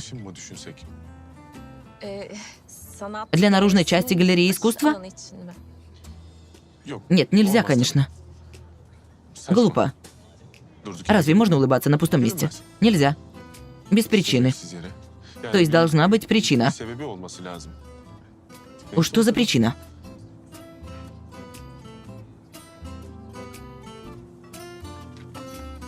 Спасибо. Спасибо.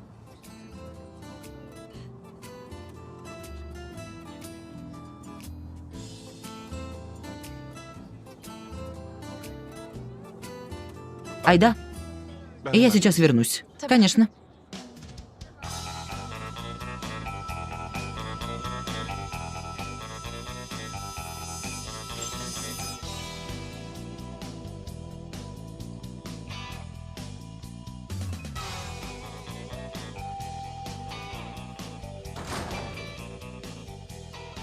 Красься, красься.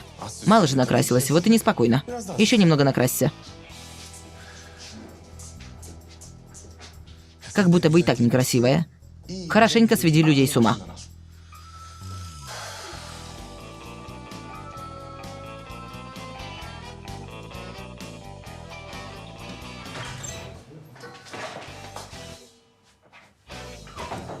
Демир? Селин? Демир, я не могу тебе поверить. Ты проследил за мной. Кто, я? Уж прошу. Да и зачем мне следить за тобой? Это тебе вовсе не к лицу. К тому же это твое действие несоответствующее, вовсе нехорошо. Я что, не могу поужинать с другом? Селин, ты стала параноиком. Ты меня такой сделал? Из-за тебя. Я с ума сошла из-за тебя, блин. Я что, не могу спокойно посидеть? Значит так? Это твое обеспокоенное состояние. Ей-богу, браво. Только что ты выглядела вполне спокойной и веселой. Только нанеси немного пудры на лицо, если пожелаешь. Потому что сейчас ты покраснела. Да, от гнева. Ага, от гнева. Ладно, не буду тебя задерживать, парень ждет. А я работаю, у меня дела. Делай, что хочешь.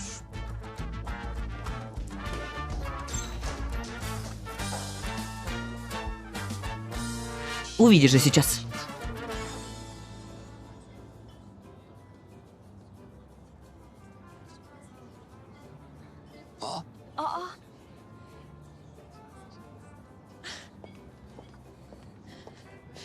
И вы были тут. Какое совпадение? Но друзья мне говорили. Когда советовали это место, говорили, что оно популярное. Мы обычно должны были ужинать в офисе, но нам там надоело, решили снаружи поработать и покушать. Конечно, так немного странно вышло, будто мы за вами приехали. Но... Селин, смотри, твои друзья здесь. Ай да, милая, какое совпадение.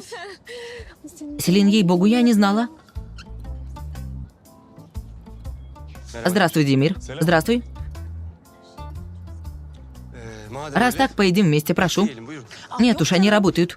У них дела. Конечно, конечно, не будем вас беспокоить. Нет, на самом деле мы закончили работу. То есть можем присесть. Айда, господин Демир, есть кое-что, что я должна была вам показать. Извините. Мы переходим за этот стол. Можем перенести наши вещи? Конечно, спасибо. Пожалуйста. Прошу.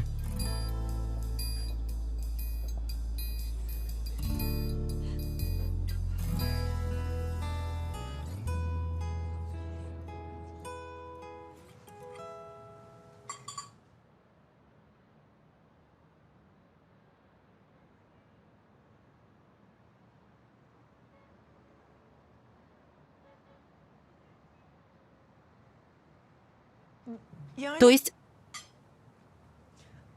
на самом деле не так уж и плохо получилось. Не так, чтобы невозможно было есть. Это... Вообще не получилось. Вовсе не получилось. Мы с тобой не можем что-то сделать, ты заметил?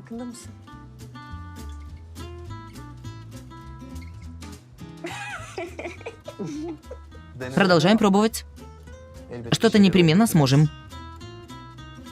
Хорошо. Это явно не готовка, это мы поняли. О работе я не говорю. А интересы в спорте у нас разные. Я на самом деле и скалолазание люблю, но... Ты боишься высоты.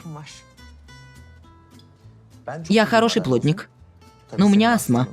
Можно вредить.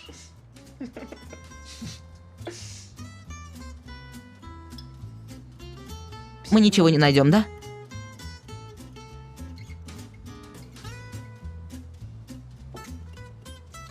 Мы очень хорошо стираем.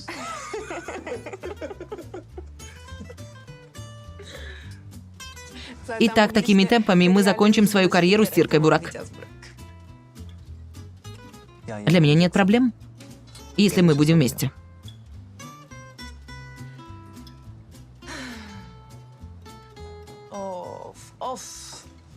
Нам конец.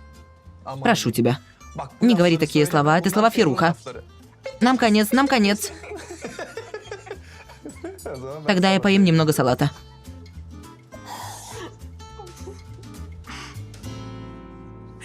Тогда Арда, конечно, не только класса, но и всей школы популярный парень. Все еще такой. Боже мой. Легенда продолжается, то есть. Айда. Селин и в университете была такой сумасшедшей. В школе она была такой, потому что однажды, чтобы сбежать со школы, она забиралась по стене на окно. Но когда так рассказываешь, я как бродяга. Стой, я расскажу вам, как было. Было так. Я забыла домашнее задание по физике дома, а когда забыла, запаниковала. Пошла к директору, сказала: учитель, можно, пожалуйста, сходить домой забрать? Он сказал: дочка, мне-то что, не забывала бы? Он прав. Но учитель по физике такой жесткий, такой злой. Да, учитель Хюсеин. Очень жесткий был человек.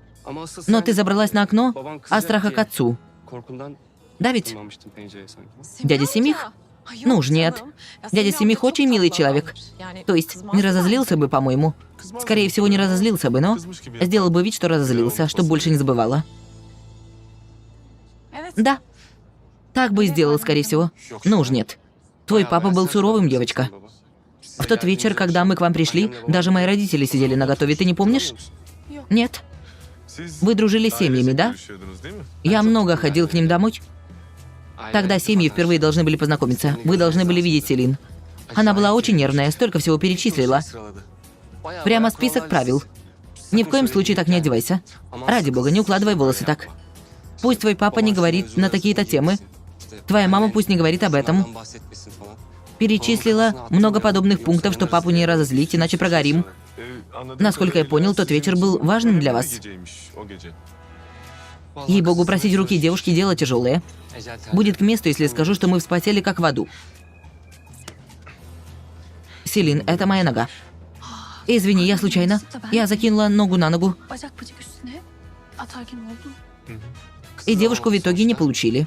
Дядя Семих сказал: вы пойдете на экзамены в университет, я посмотрю, что у вас на уме, и, упаковав нас, отправил. Конечно, верно. Логичный человек. Да и госпожа Селин не похожа на тех, кто витает в облаках, но... Значит, в школе она была более спокойной личностью. Не будем так говорить. Спокойная, когда так говоришь, неправильно понимают. Мы это сделали с детскими намерениями. Вот так. Мы тот вечер организовали для социального опыта. Понимаю, понимаю. Значит, в тот период вы проводили опыты. А ваш совместный побег из окна по причине того, что ты забыла домашнее задание по физике, тоже входило в ваши опыты? Физический опыт? Да, физический опыт. При чем тут это? Мы в школе еще были, что пробовать? Будто в НАСА работаем. Когда ты сказала об этом, я тут вспомнил. Ты не пыталась разве построить ракету? Да-да. Ты еще бросила это, когда сад на заднем дворе школы сожгла. Вполне красочный, веселый период. Какая хорошая у вас была школа. Да. Я скучаю по тем дням. И ты скучаешь, Селин? Нет. Много заданий задавали. Я не смогла бы больше делать эти задания. Я уже должен идти. Я остаюсь у друзей. А выходя, я не взял ключи, не буду стучать в двери поздно. Пожалуйста. Ты не вставай. Оставайся с друзьями. На самом деле будет хорошо, если и меня отвезешь домой. Я очень устала. Будет лучше, если вы останетесь, госпожа Селин. Мы с госпожой Айдой говорили о проекте. И ваше мнение узнаем как раз. Хорошо, вам доброй ночи тогда. Правда, очень все весело получилось. Может, повторим еще раз, пока я здесь? Конечно, почему бы и нет. Доброй ночи. Я тебя провожу. Хорошо.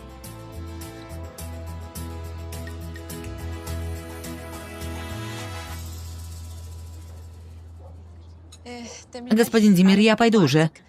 О проекте мы и так поговорили, оставшиеся рисунки закончу дома.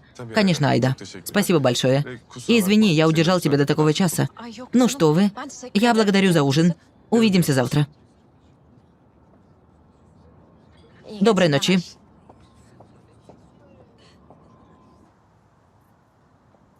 Арда, спасибо за ужин. Демир необычный человек, да? Он такой своеобразный. Спрашивает да спрашивает. То есть, чтобы узнать о своих рабочих поближе. Не утомляйся, Селин. Я понял. Вы подходите друг к другу? Ну уж нет. Откуда ты берешь это, ради бога? Он любит тебя. И ревнует. И необычная такая ревность. Поэтому я сбегу отсюда, пока со мной ничего не стряслось. Был рад увидеть тебя. И я. Спасибо за понимание.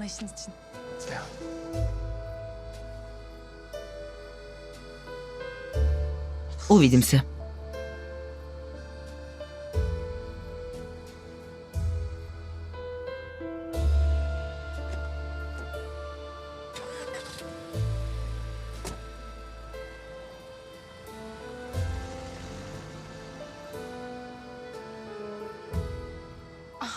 Айда? Куда ты уходишь? Селин, ибо уже даже пришел, дома меня ждет. Поэтому я пойду. Давай, я побежала. Целую тебя. Увидимся. Но я еще спрошу с тебя за это, слышала? Иди, конечно. Боже мой, чем ты меня испытываешь? А теперь сиди и объясняй, если нечего делать. Спрашивай, да спрашивай. Ненужные сведения, намеки, сиди и возись. Боже. Не волнуйся, Селин. Об этом поговорим дома. Здесь не буду спрашивать. Кто сказал, что я буду говорить с тобой об этом? Увидим, будешь ты говорить или нет.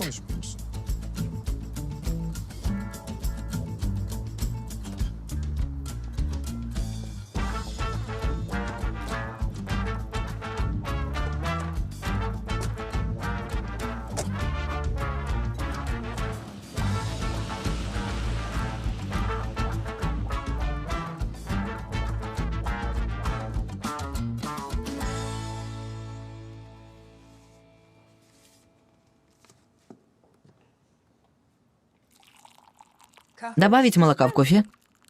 Нет, спасибо.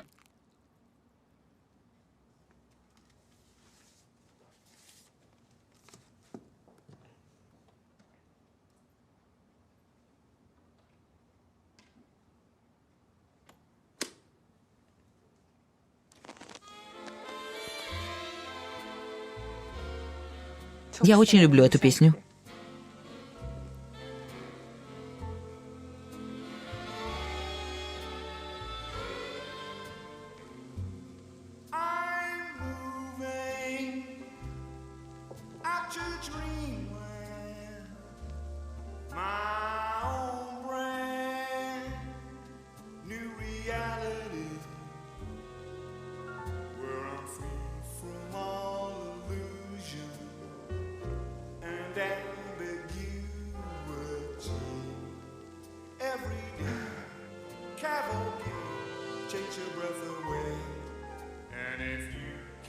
Это не должно быть нашего танца.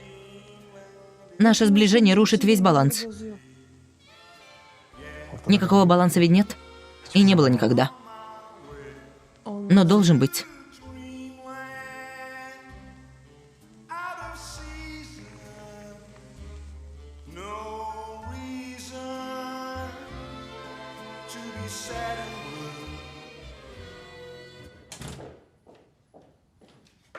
Спокойной ночи, я иду спать. Ты убегаешь от разговора, не так ли? Ты ведь утром все равно в этом доме проснешься. На работе будешь со мной. Дома будешь со мной. До каких пор будешь убегать, интересно? Что значит убегать? Почему я убегаю? Почему я что-то сделала, от чего следует убегать? Не знаю. Видимо, есть что-то.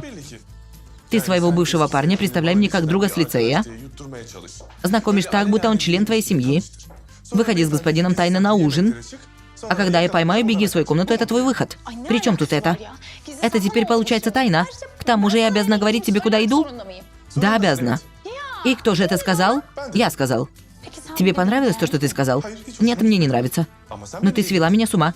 Ты довела меня до такого состояния. Я разве доволен этим положением? Нет. Но раз уж наши отношения будут такими, получи эту модель отношений. Ну как, тебе понравилось?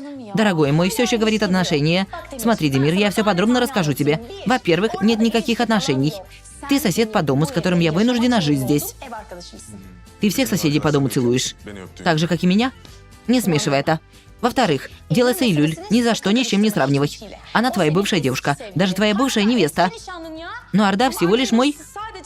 Да, продолжай. Арда всего лишь твой кто? Скажи, Арда всего лишь мой...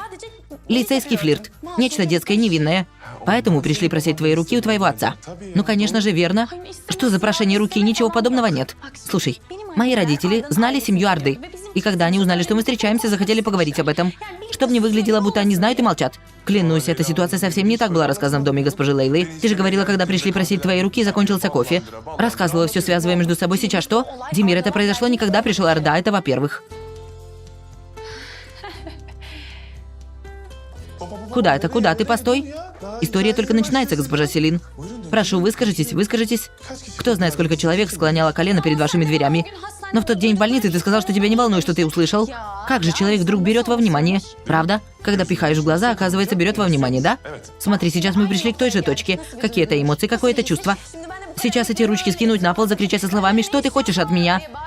Это, во-первых, была очень сильная бурная реакция. К тому же я извинился за это. Твое извинение не принято, дружок. Не извиняйся больше. И еще, больше ни за что не целуй меня, потому что ты целуешь, потом просишь прощения, потом уходишь. Но сейчас я никуда не ухожу. Мы оба никуда не уходим. Да и наши окна и двери заперты. Пусть останется в прошлом, это уже в прошлом, конец. Так вдруг не проходит.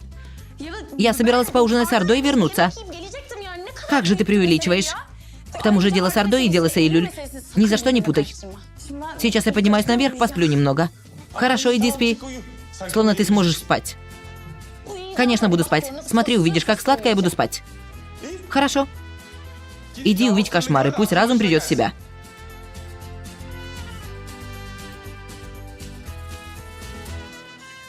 Нет, этот Арда уйдет. Завтра придет другой желающий. И что это будет? Нет, потом уже побью одного из них. Это точно.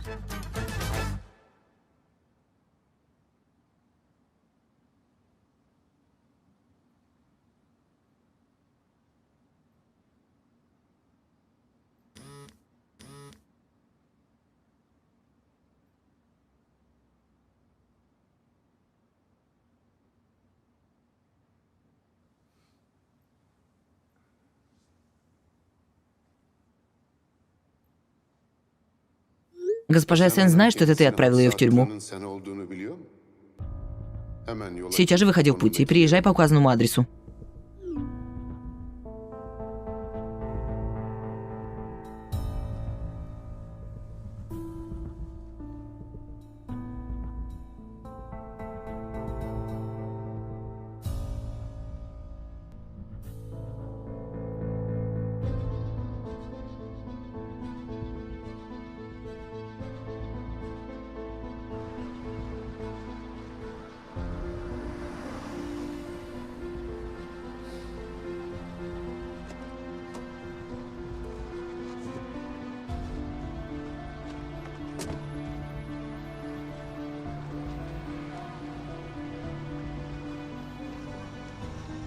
Господин Йылдырым, что случилось, Бурак? В последний раз, когда ты выходил из моего офиса, пригрозив мне, ты был более спокоен. Сейчас ты совсем бледный. Госпожа Сен была кандидатом в наши клиенты. Мы всего лишь пару раз устраивали совещание и все. О том, что она попала в тюрьму, я узнал из газет. Помогла нам получить контракт. Взамен она попросила деньги, верно? А когда ты не справился, нашел выход в том, чтобы избавиться от нее. Это хорошая идея. Интересно, почему я раньше сам до этого не додумался? Послушай, сынок, я в бизнесе больше лет, чем тебе сейчас. Не пытайся зря. Всегда остается след. Я устроил небольшой розыск. Если я нашел, то ЕСН верными методами найдет доказательства твоей вины. Что ты хочешь? Играл с гордостью моей дочери. С моей гордостью играл. Только я собирался сказать, что связь между нами налажена, как я снова потерял Аляру. Это человек Демир Эрендиль. Пока он не потеряет все, я не остановлюсь. Он и так теряет работу. Благодаря тебе все мы теряем свою работу. Тебе больше нет необходимости что-либо делать. Я не про работу. Я сказал все. Все, чем он дорожит. Работу, карьеру, авторитет, любимых. Твоя проблема с Демиром. Зачем вмешивать любимых? Потому что именно это он со мной сделал. Аляра вчера легла в клинику в Америке. У моей дочери испортилась психика. Знаешь почему? Потому что над ней издевались. Сыграли в игру. Демир и его девушка. Девушка? Как она с этим связана? Оказывается, на протяжении всего этого времени Демир жил с госпожой Селин. Давал надежду моей дочери. Чтобы заполучить работу со мной, он играл с чувствами моей дочери, будучи в отношениях с другой женщиной. Они оба заплатят за это. Господин Йылдырым, ваша дочь... Замолчи, Бурак, замолчи. Я позвал тебя не для того, чтобы слушать. Ты будешь слушать меня. Смотри, я говорю тебе, что делать. Ты принесешь мне всю информацию относительно Демира. Что он делает, с кем, где его семья. Ты узнаешь все. Ты будешь делать все, что я от тебя захочу. А если не сделаю? Люди госпожи Эссен вмешаются в дело. Верно? Делай, что хочешь. Так же, как я спасся раньше, я снова найду путь и спасу себя. Айлюль Гюндезели, дочь господина Фикрета. Между вами произошло прекрасное сближение. Ваши отцы друзья. Эйлюль правильная девушка. Ты, очевидно, чувствуешь что-то к ней. Будет жаль ее. Ты можешь угрожать мне и Демиру, но вмешивать наших любимых. Не будь настолько несправедливым. Чтобы защитить их, я сделаю то, о чем ты даже подумать не сможешь.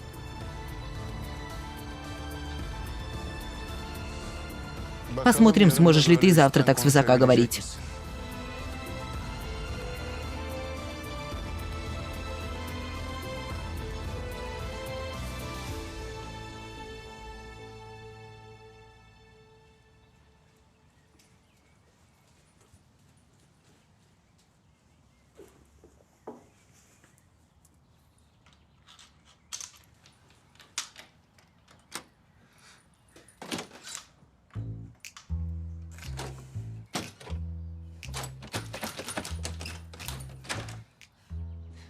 Почему я вчера не сделала новые ключи? Глупая голова.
Что мы делаем? Демир, ты не позволяешь мне уйти. Я и так не собиралась идти. Не могу уйти. И ты не можешь. Знаешь, как тяжело быть рядом с тобой, не обнимая тебя, пытаться держаться на расстоянии от тебя.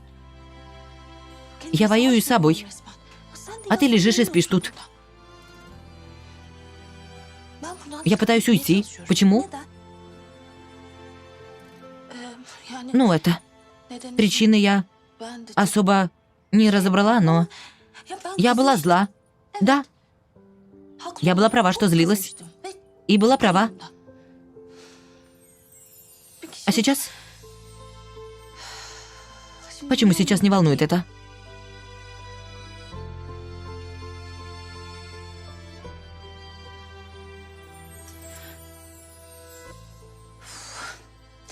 Ты не спишь, да? Хорошо. Я все, что у меня в голове, сказала вслух, да?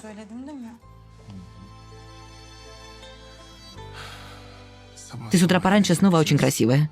Ты так говоришь, потому что я не задела твое эго. Нет?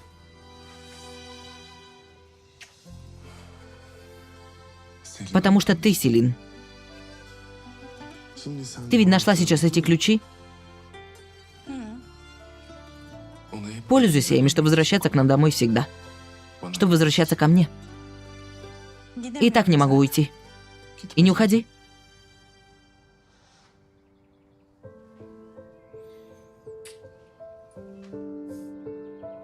Давай, вставай, вставай. Собирайся. Есть фирма, которую мы должны спасти.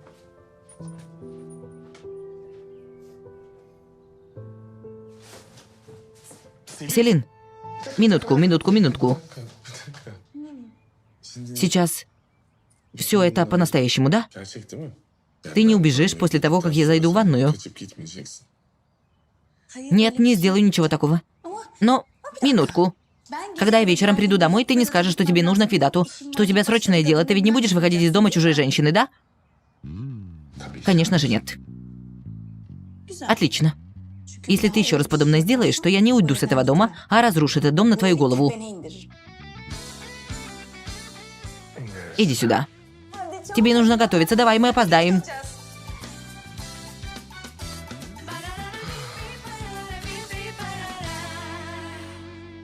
Мы пошли в ресторан, где были Селин и Арда.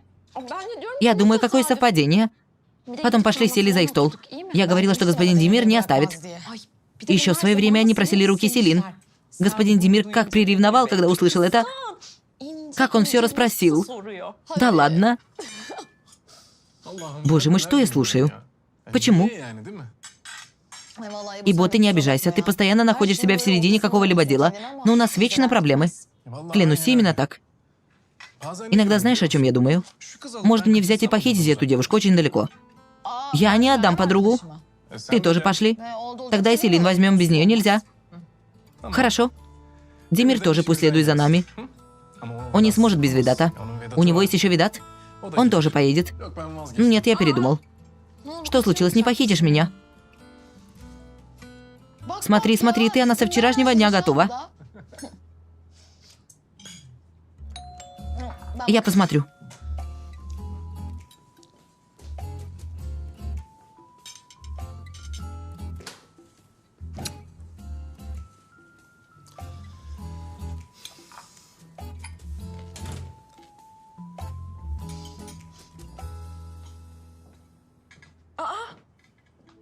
Бусинка, что это? Бара отправил. Серьезно, он разве не в Анталии? Мерве, он правда возвращается? Дай бог. Что случилось? Бара в конце концов пришел в себя. Я очень волнуюсь. Он с самой Анталии отправил мне цветы. Этот парень дурак. Записки нет? Тут есть записка. Есть. Мерве, моя красивая жена. Я совсем не заслуживаю тебя. Ничего не могу решить. Я очень устаю. Я решила оставить и тебя, и себя абсолютно свободными. Не хотел, чтобы ты узнала это лишь в записке. Это последние цветы, которые я тебе отправляю.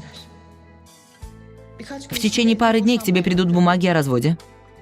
Подпиши, и пусть все закончится. Я правда тебя очень, очень сильно любил. Ты заслуживаешь всего самого лучшего. Я не являюсь таковым. Не могу стать. Будь счастлива, хорошо? Бара. Мерве.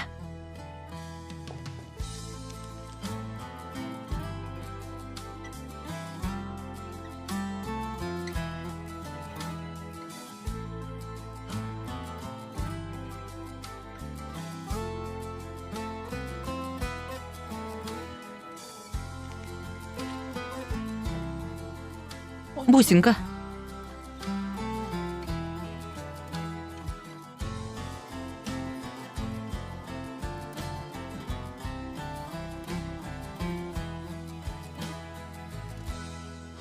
Мерве!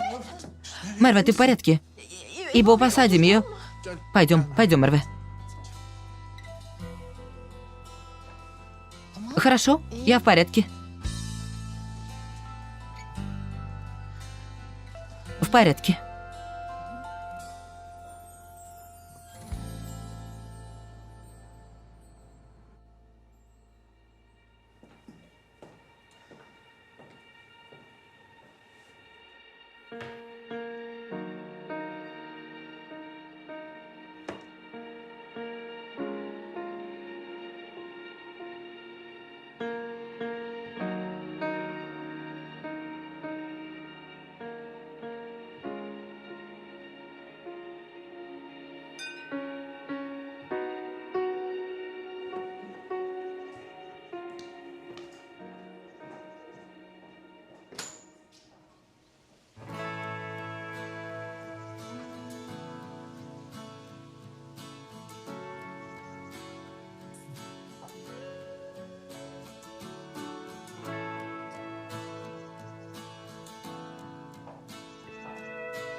Ты ведь не скажешь, что вышел ближе к утру, чтобы купить эти цветы?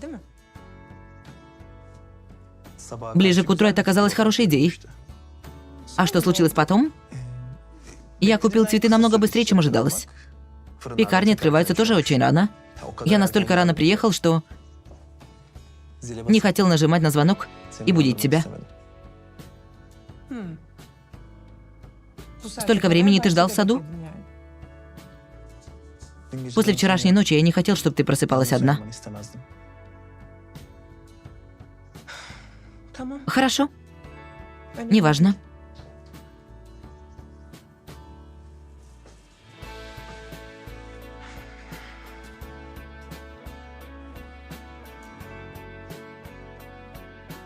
Неважно? Правда. Потому что для меня очень важно просыпаться с тобой. Я хотел приготовить завтрак и только потом разбудить тебя. Тогда в следующий раз можешь взять ключи с собой.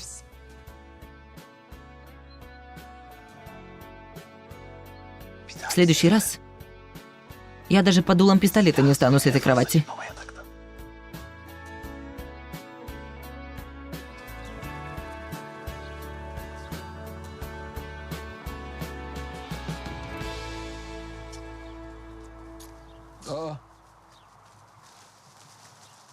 Мерве? Ты в порядке? В порядке. Я принесла их тебе. Ты пройди туда, присядь, я сейчас приду.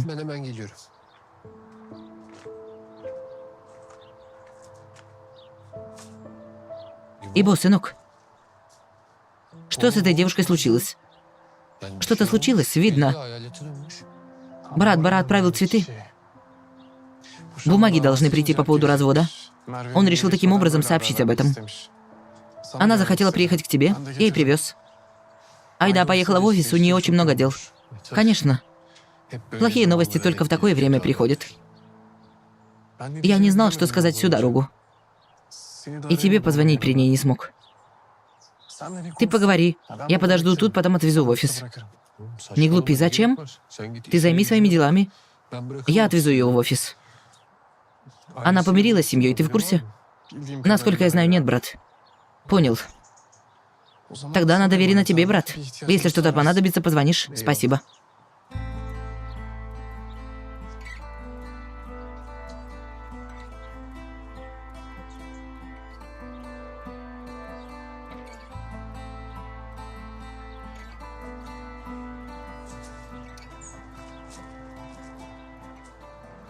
Я их хотела сломать. Хотела сломать и выбросить. Не смогла никак. Жаль их, какая у них вина. Но и смотреть не могу.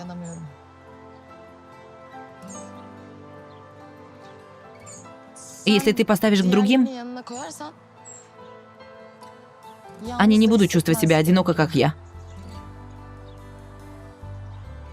Мерве, я знаю, сейчас у тебя совсем нет настроения. Человек сначала очень боится. Что теперь будет? Что я буду делать? Но потом потихоньку все становится нормальным. Я пережил это. Я очень хорошо тебя понимаю. Да, ты развелся до этого. На самом деле, поэтому я и захотела приехать к тебе. Мне сейчас нужно нанять адвоката, чтобы развестись. Скорее всего. Да. Потому что, кажется, недостаточно того, чтобы подписать бумаги. Я пойду в прокуратуру, словно виновна в чем-то, да? Подумай, что ты села на скоростной поезд. Он пытается подняться наверх, но потом спустится. Внезапно спустится. Все очень быстро закончится. Все твои мысли запутаются. Ты не будешь понимать, где ты находишься и что делаешь. Но потом все пройдет. Все пройдет.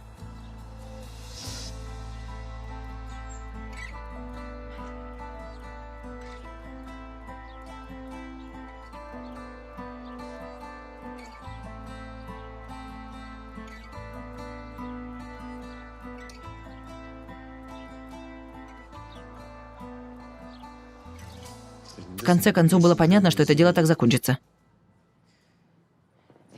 Самое плохое то, что Бара сказал, что поговорит с адвокатом, и после ничего не делал.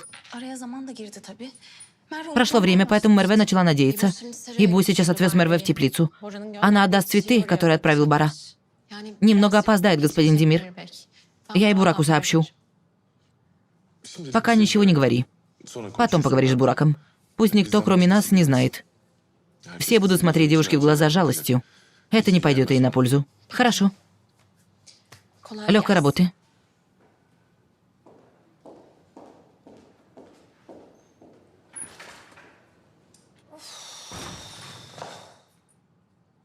Ты в порядке? Нет. Пусть что-то уже будет хорошо. Я очень устала.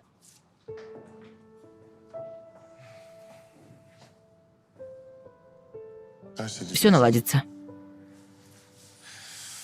В конце концов, все налаживается. Разве нет? Да. Да.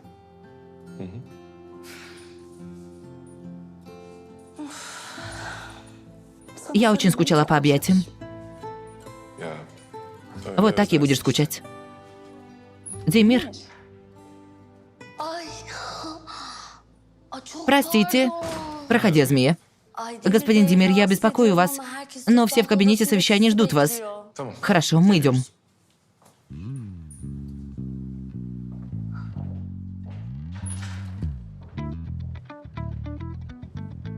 Проблем нет? Хорошенько стала нервной.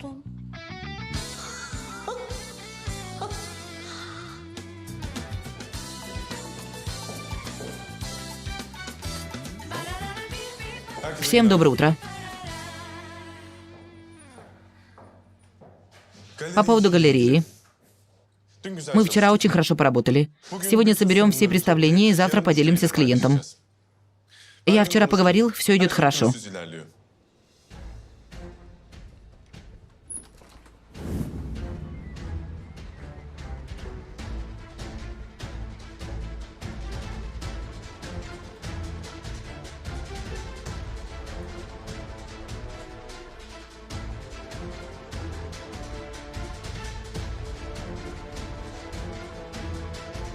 Слушаю.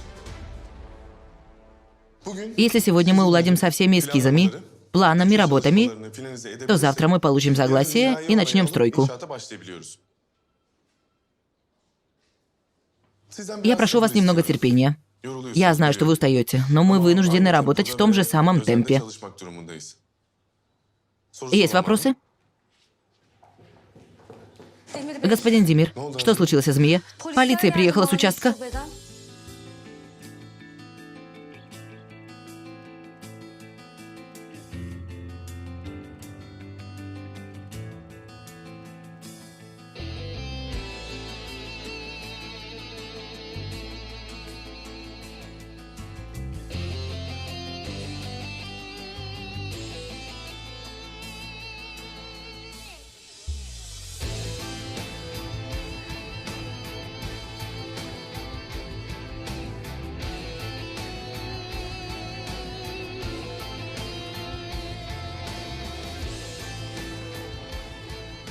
Что происходит, господин начальник? Пусть никто не прикасается к документам и ноутбукам. Производится расследование.